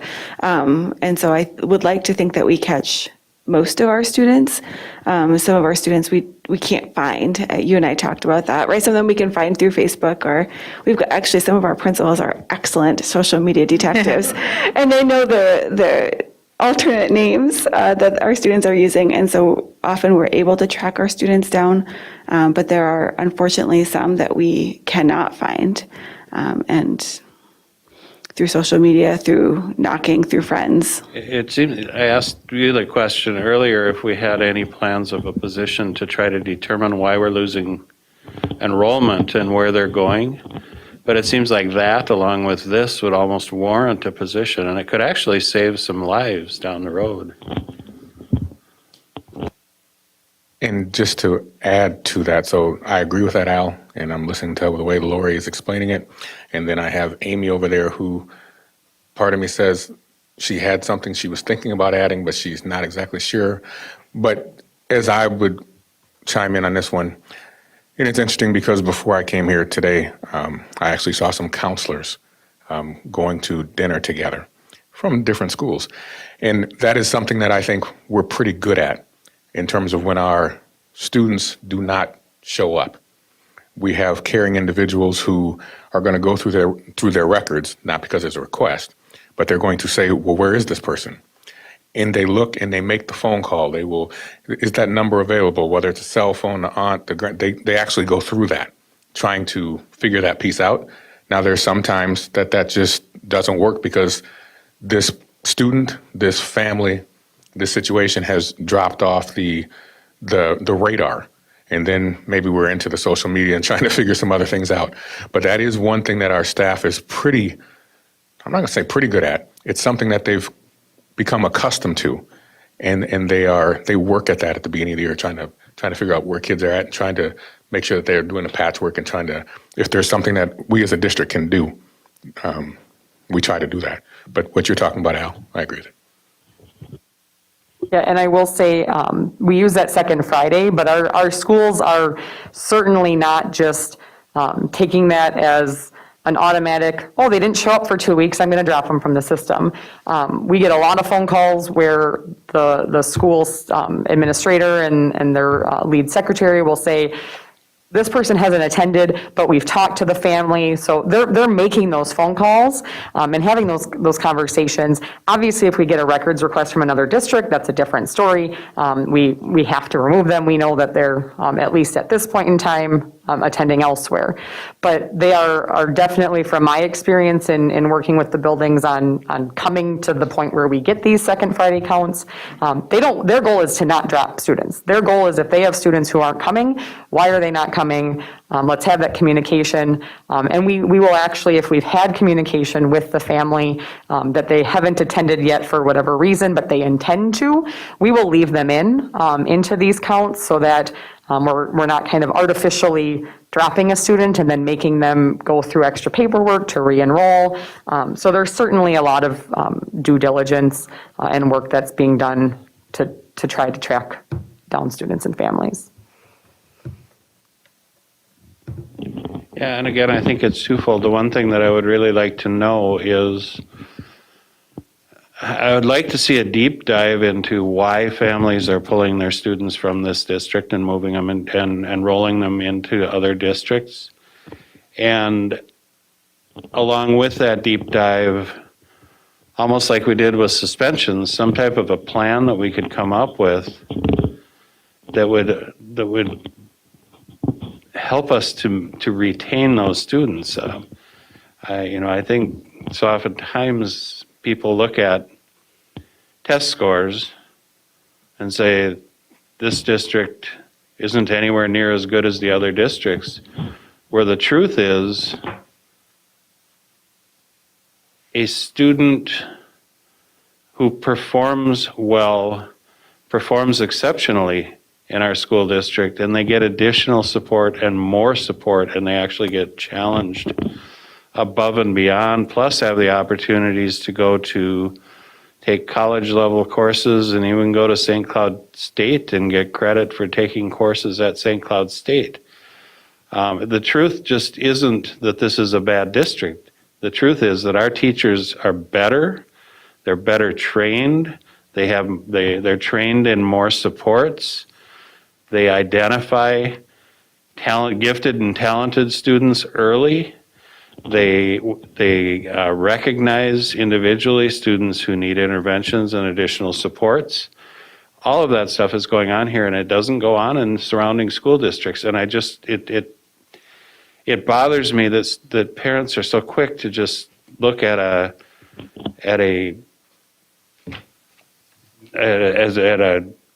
aggregate test score for an entire district where 30 to 40% of our students are English language learners and are taking a test in English, and just say that we're a failing district, because it's not true.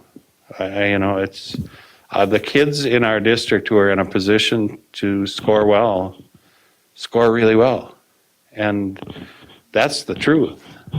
And I just somehow, but I'd like to know, what are the reasons? What are they looking for? What could we do differently so that we could retain some of those students? We lose 2,000 to 3,000 students, about 2,500 students a year, either to other districts or to Catholic schools or private schools or charter schools. And that's a lot of students. It's 20% of our population students. And I'm not being critical of anyone. Like I said, we do a fantastic job. It's just that there is a brand image of this district created by, I will say, created mainly by realtors, that isn't helpful to what's actually going on in the district, and it's not helpful to our attendance. And I think a deep dive into that is needed. And at some point, we need to do that. If we're going to do a deep dive into why they're leaving, why not do a deep dive into why they're coming? Both.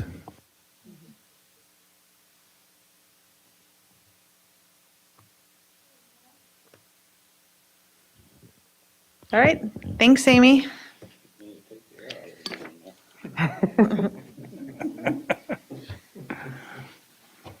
Okay, next up, we have a discussion item, projects update by Gary Ganchi, Executive Director of Operations.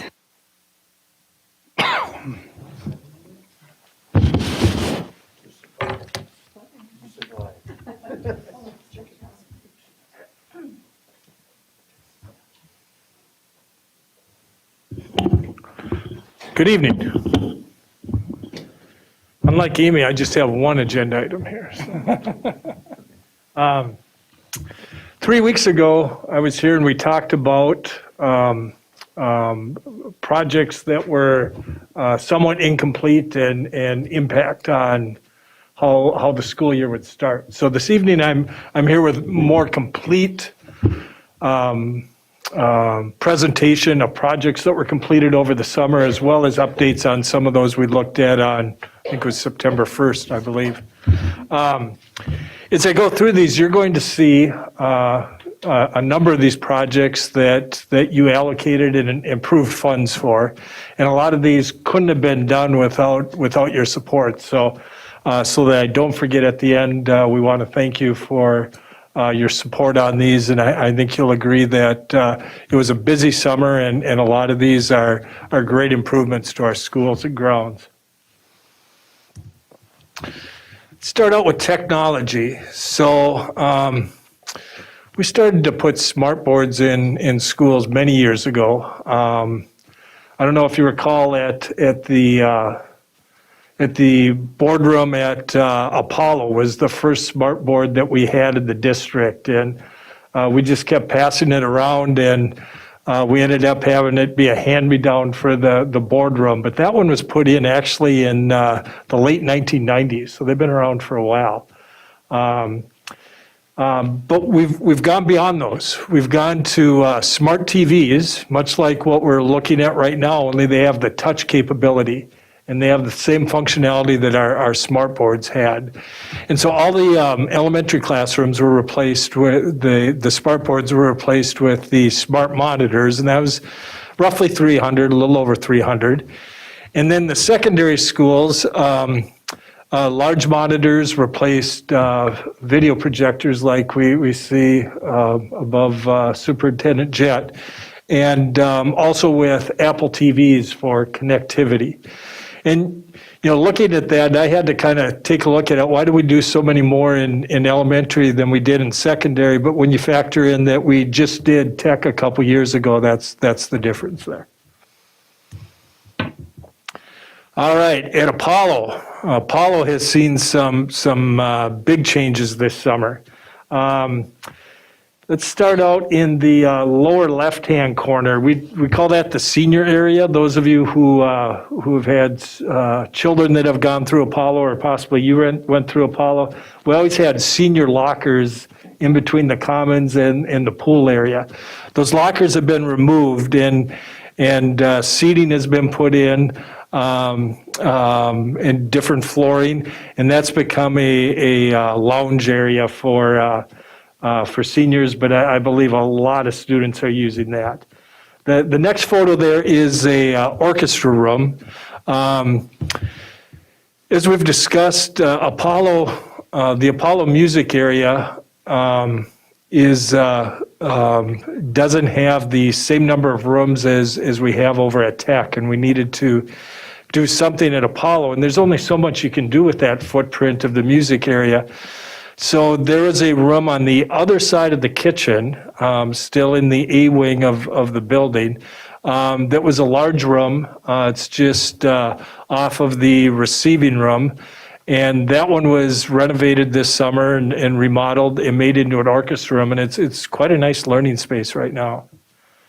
The next photo you'll see is a revamped media center. Different furniture options for students to use, different shelving. It just shows the changes in furniture. You'll find tables. We have the high top and regular tables in there, and some upholstered seating. But on some of the tables, there's a cell phone charger in the middle where you just plop your cell phone on and charge during the day, which is quite nice. And then in the upper right-hand corner, you'll see the seating and flooring paint has been changed out in the commons area. It's a lot brighter. The furniture, again, has high tops and regular tables and chairs instead of tables that fold down with little round stools on them. So a little bit easier to distance, but just it's more practical furniture. Also at Apollo, we had some doors that were swapped out. We had some skylights replaced. The office area received new flooring. And then the softball fields we've begun some upgrades out there.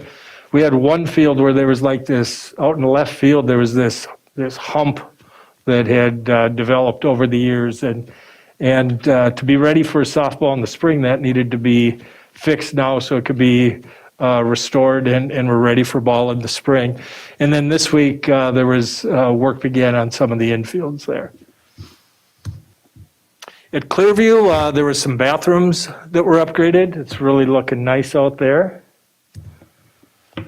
At Discovery, so Discovery, Oak Hill, and Talahi are going to be repetitive here because of the types of improvements.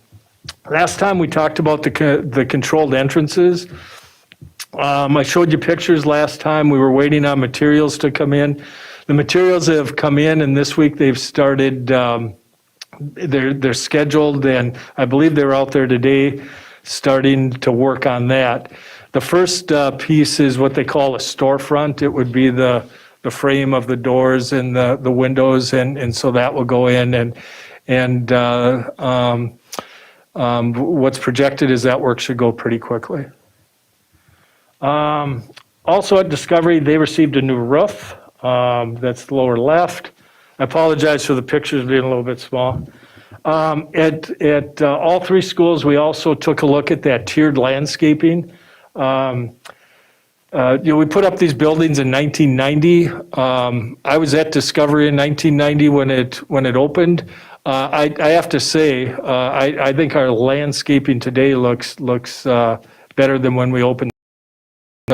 It's a variety of different plants through there that will look different throughout the year. But more importantly, there's irrigation built in so that when we get summers like this where it's dry, that we'll be able to keep those plants going.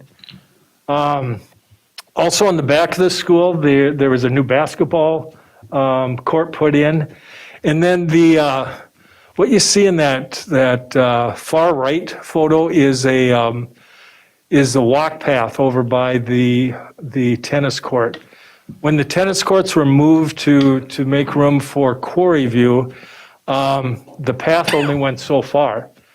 And we had two needs for the path. One is we have the bike program, and there wasn't a loop. But also the neighborhood had requested that. And every year I had a neighbor that would call me and very respectfully ask, hey, is that going to be on our project list? And the way I found out that this was completed, that neighbor texted me a photo with a thank you. So it's just a nice shortcut for students to get to Discovery as well as the neighbors to use the facility. Kennedy, this is a before and after of the bus chute. The bus chute and driveway and parking lot received new pavement this summer. Also, the gym floor was redone and a new freezer was put in.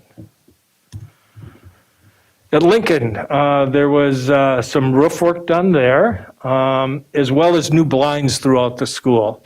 And it's hard to find an exciting photo of a blind, but I have to tell you that blinds are a really big deal when you have technology in the classrooms. And it means a lot to staff to have blinds that they can control the light. Madison.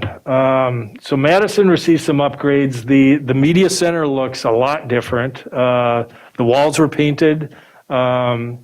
Finkbeiner worked with the local artists because we had some murals on there, and we were able to work with that artist to do murals somewhere else and upgrade murals.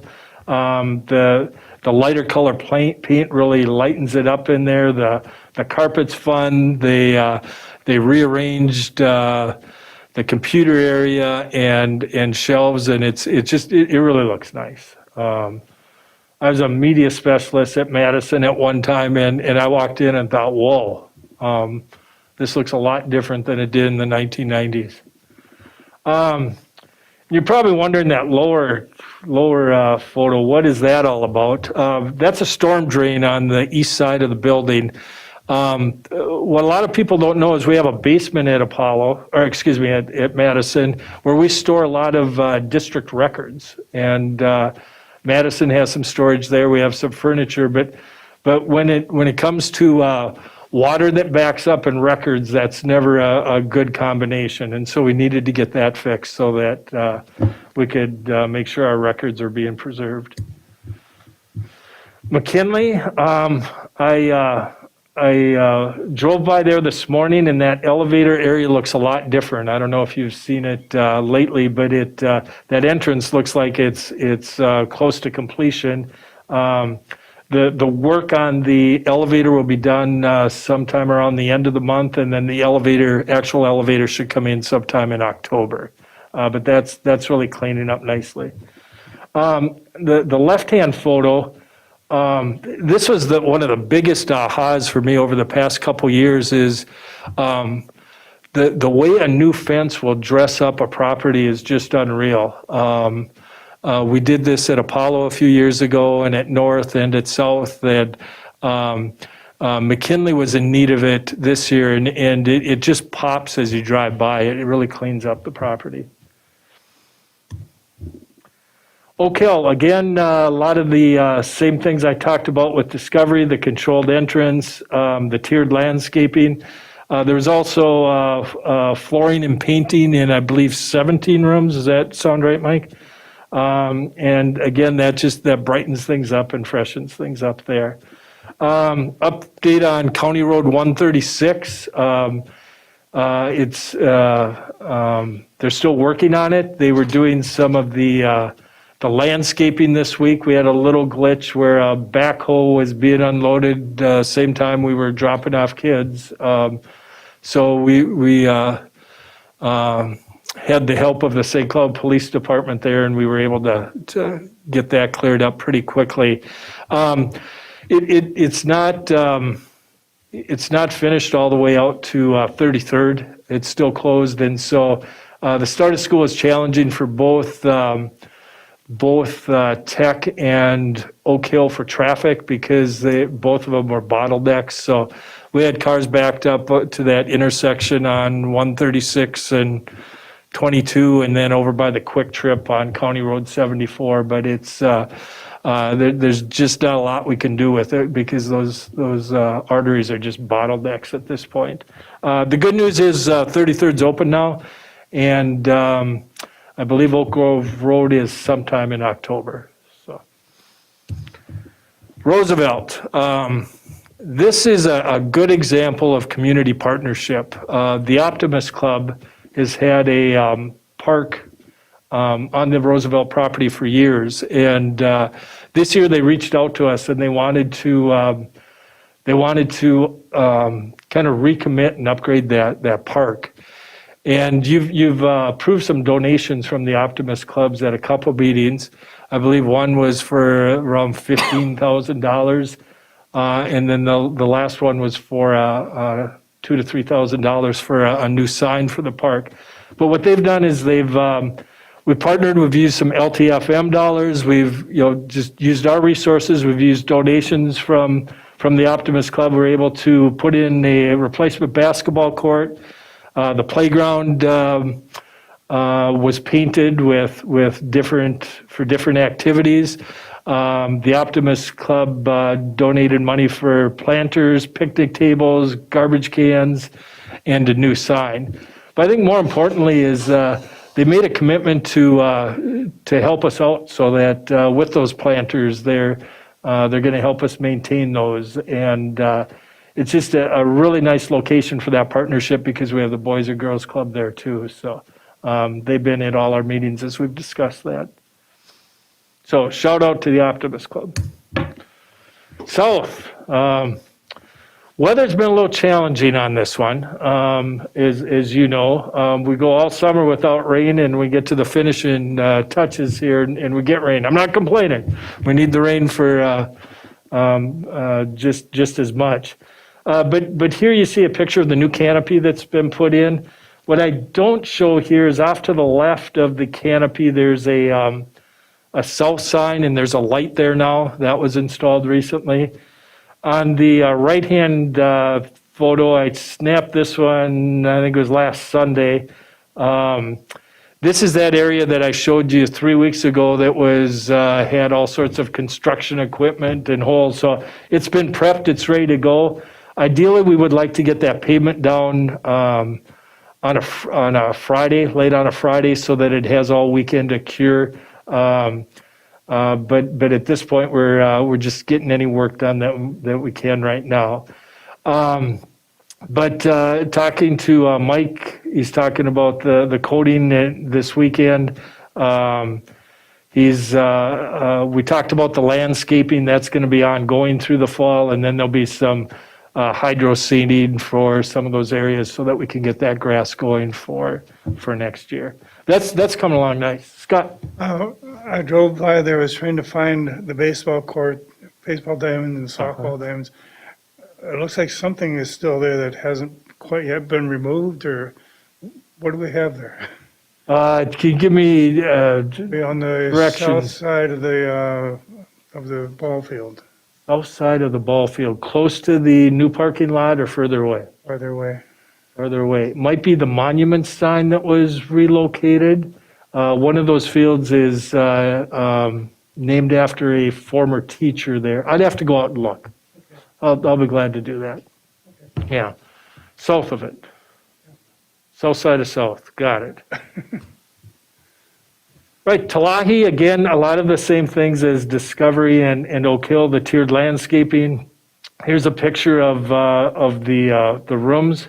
You know, back when we planned the schools in 1990, it made a lot of sense to have chalkboards and bulletin boards that went from the floor to the ceiling.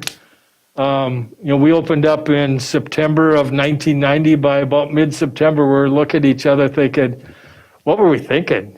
What do you write way up high and what do you write down low?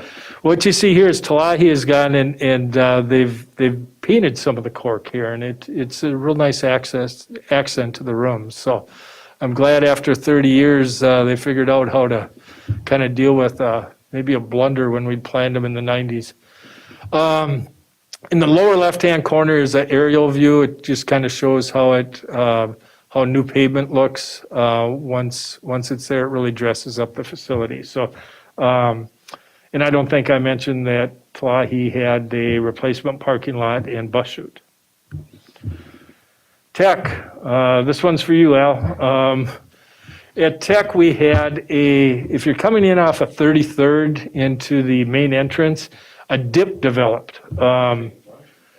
Yeah, a large dip, a hole, yeah. And it wasn't designed to slow people down, but you almost had to.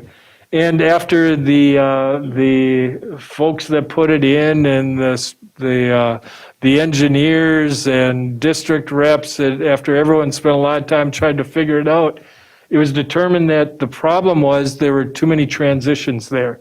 We had the traditional pavement, and then where you see the new pavement, there was cement, and then it goes into the blocks that we use for drainage. And then so the solution was to remove the cement and just go from pavement to block.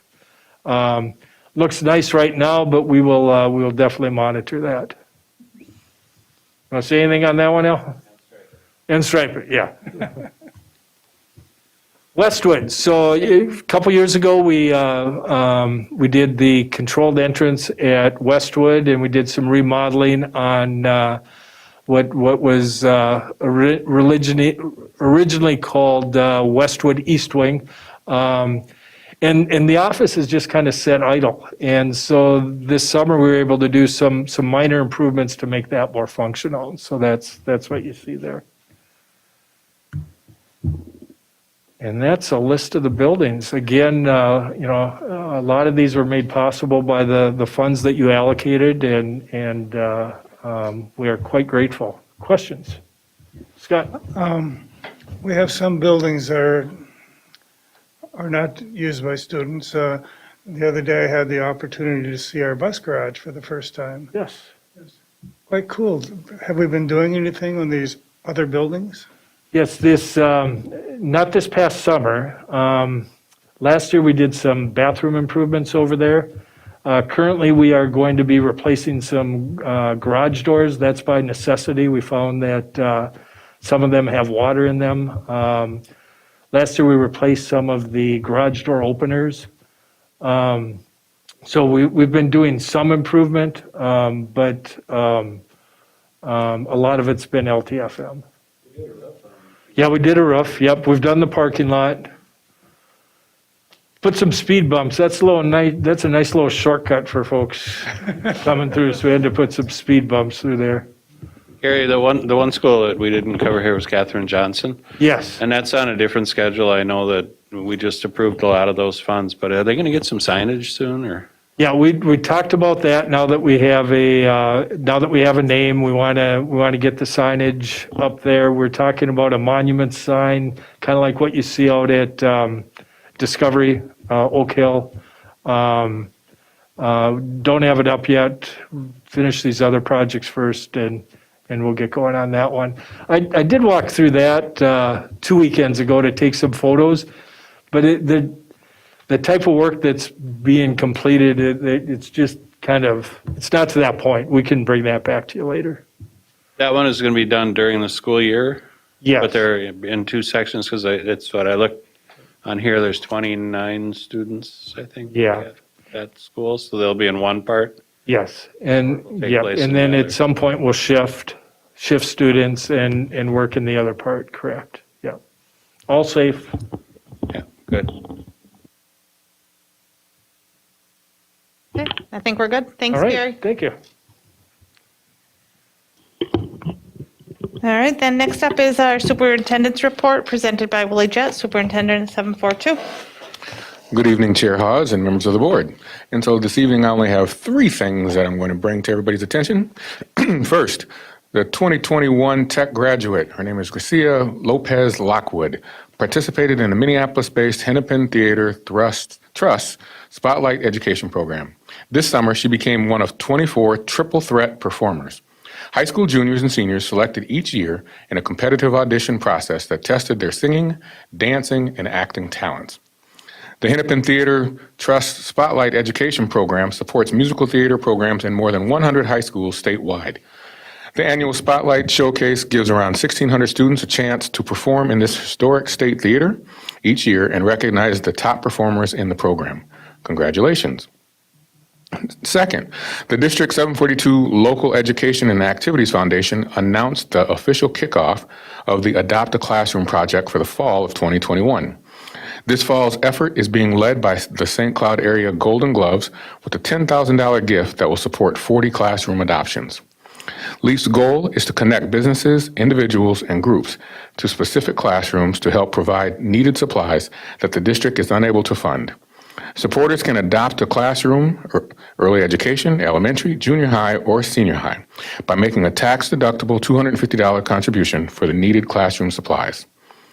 This is LEAP's 11th year of Adopt a Classroom project, which has dispersed $209,763 to 839 classrooms in the previous 10 years. And lastly, the Optimists recognized Southside member Hamdi H. for her leadership and service to her club.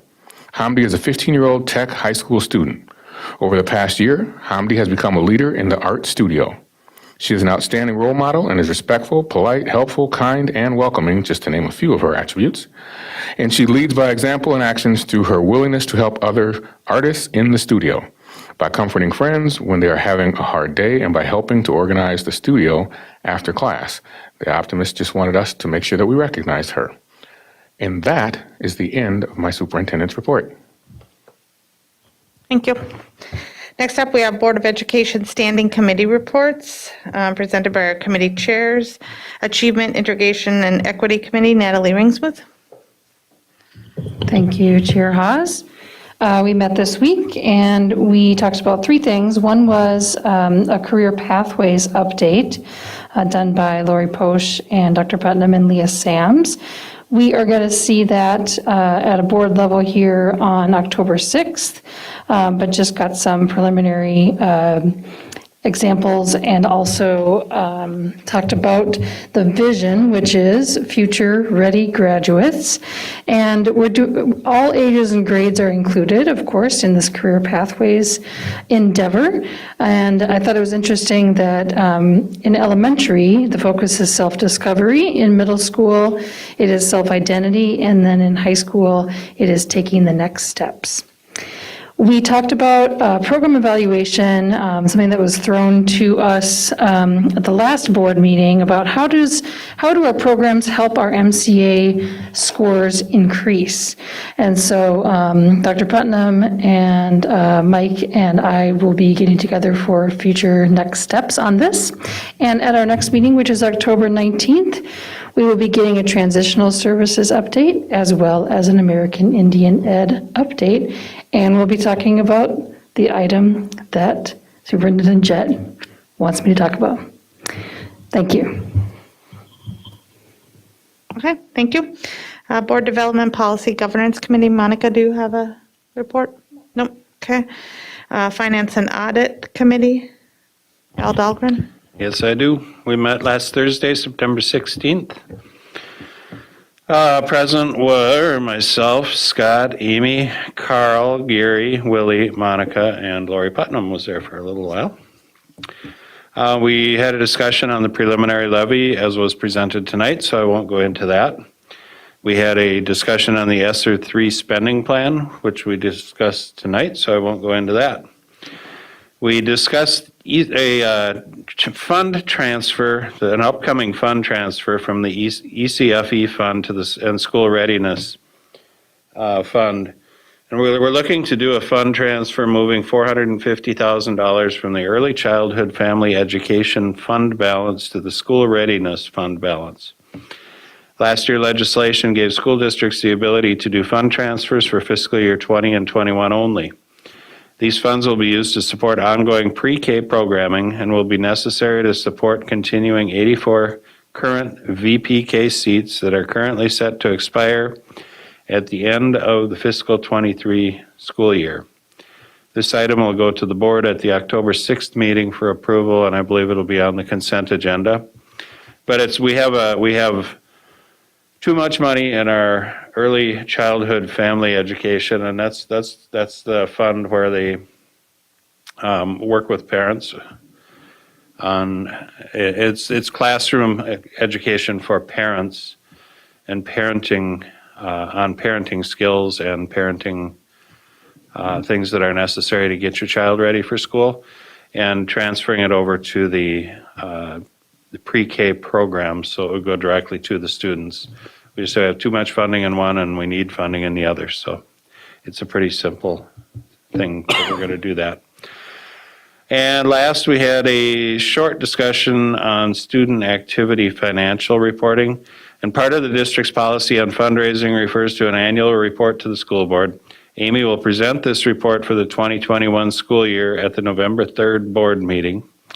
The report will include both fundraising and donations for student activity accounts. And the deal here was this should not be confused with the activity presentation, which I believe will take place at our October 6th meeting. But the financial data reporting on the funds that are under board control will be at the November 3rd school board meeting. And that was it. Thank you.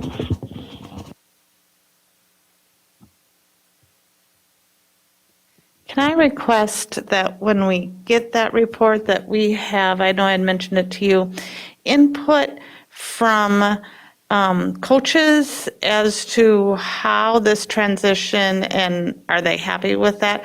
In our district as well as other districts, I hear coaches really stressed that that's not what they signed on to do and they feel like they don't know where this money went, where are they happy with this transition and they feel comfortable with the management of the money, or am I confusing this pot of money with something else?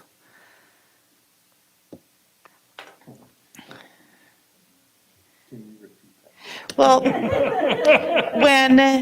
when the basketball team or the track team the kids raise money, and it goes into the account, the team's account, essentially, so they can spend it on, I don't know, pizza on a bus or whatever it is. Now it's online, right? And the coaches can see it.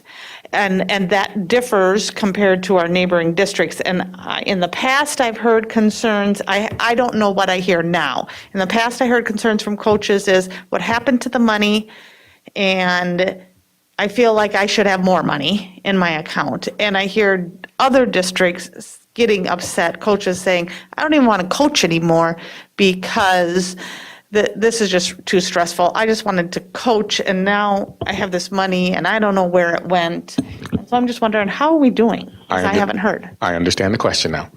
And so part of it is in the oversight of funding and booster clubs and that kind of thing. And it's not just us, but throughout the state, that was a thing. And so what you're asking for, we can produce, we can have that conversation with coaching staffs. Amy's not here, which would be perfect because oh yes, she is. I'm here. Amy, I was trying to keep you out of it because I know that you're getting ready for audits and every other thing that you've been working so diligently on. So I was trying to answer this one with you on my right shoulder. And so with that, what I can say from a coaching standpoint, as we're talking to them, and this is anecdotally, you have some coaches that are saying, thank you, because I did not want to be in charge of this. You had some coaches, and this is just Willie Jett's term, old school, who were used to managing everything, and it's something new for them to get used to. And so, Shannon, what you're asking is for us to, I want to say, audit or have that question and answer session with our coaching staff so that you can see or hear their thoughts in terms of how that transition has gone. Yes. And we can do that. Thank you. You're welcome. I can tell that Amy, without turning around, how did I do, Amy? Good. The only thing I'll add is these funds have always been in a district account. They've always had funds.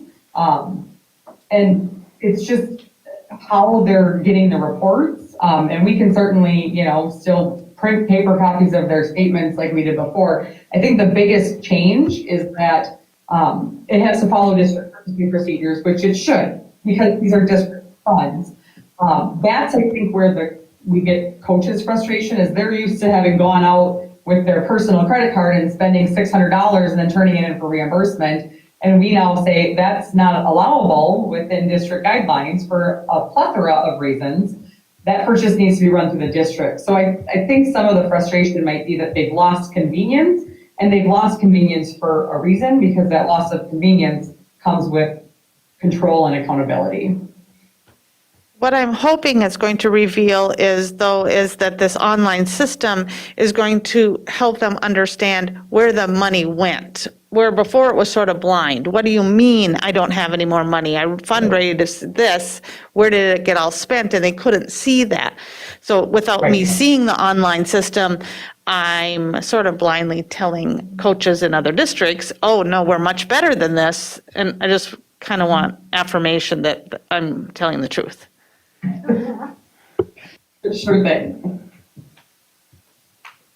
Okay, thank you. Legislative Committee, Zach Dorhelt. Committee met on September 14th, where we went through the Legislative Committee platform and reviewed possible updates, and we'll plan to bring that to the board as a whole for review once we finish up some updates from staff and legislative changes, and we'll have a formal update to vote on and approve before the session, legislative session begins in February of 2022. Thank you. And then last up, personnel. Did you meet? Okay. All right, last up is future agenda items presented by myself. October work session topics will include career and college pathways launch, activities update, and schools update. And that's it. So this meeting is adjourned. It is 9:13 PM. Thank you for watching, and we will be back October 6th. Thank you. Have a good night.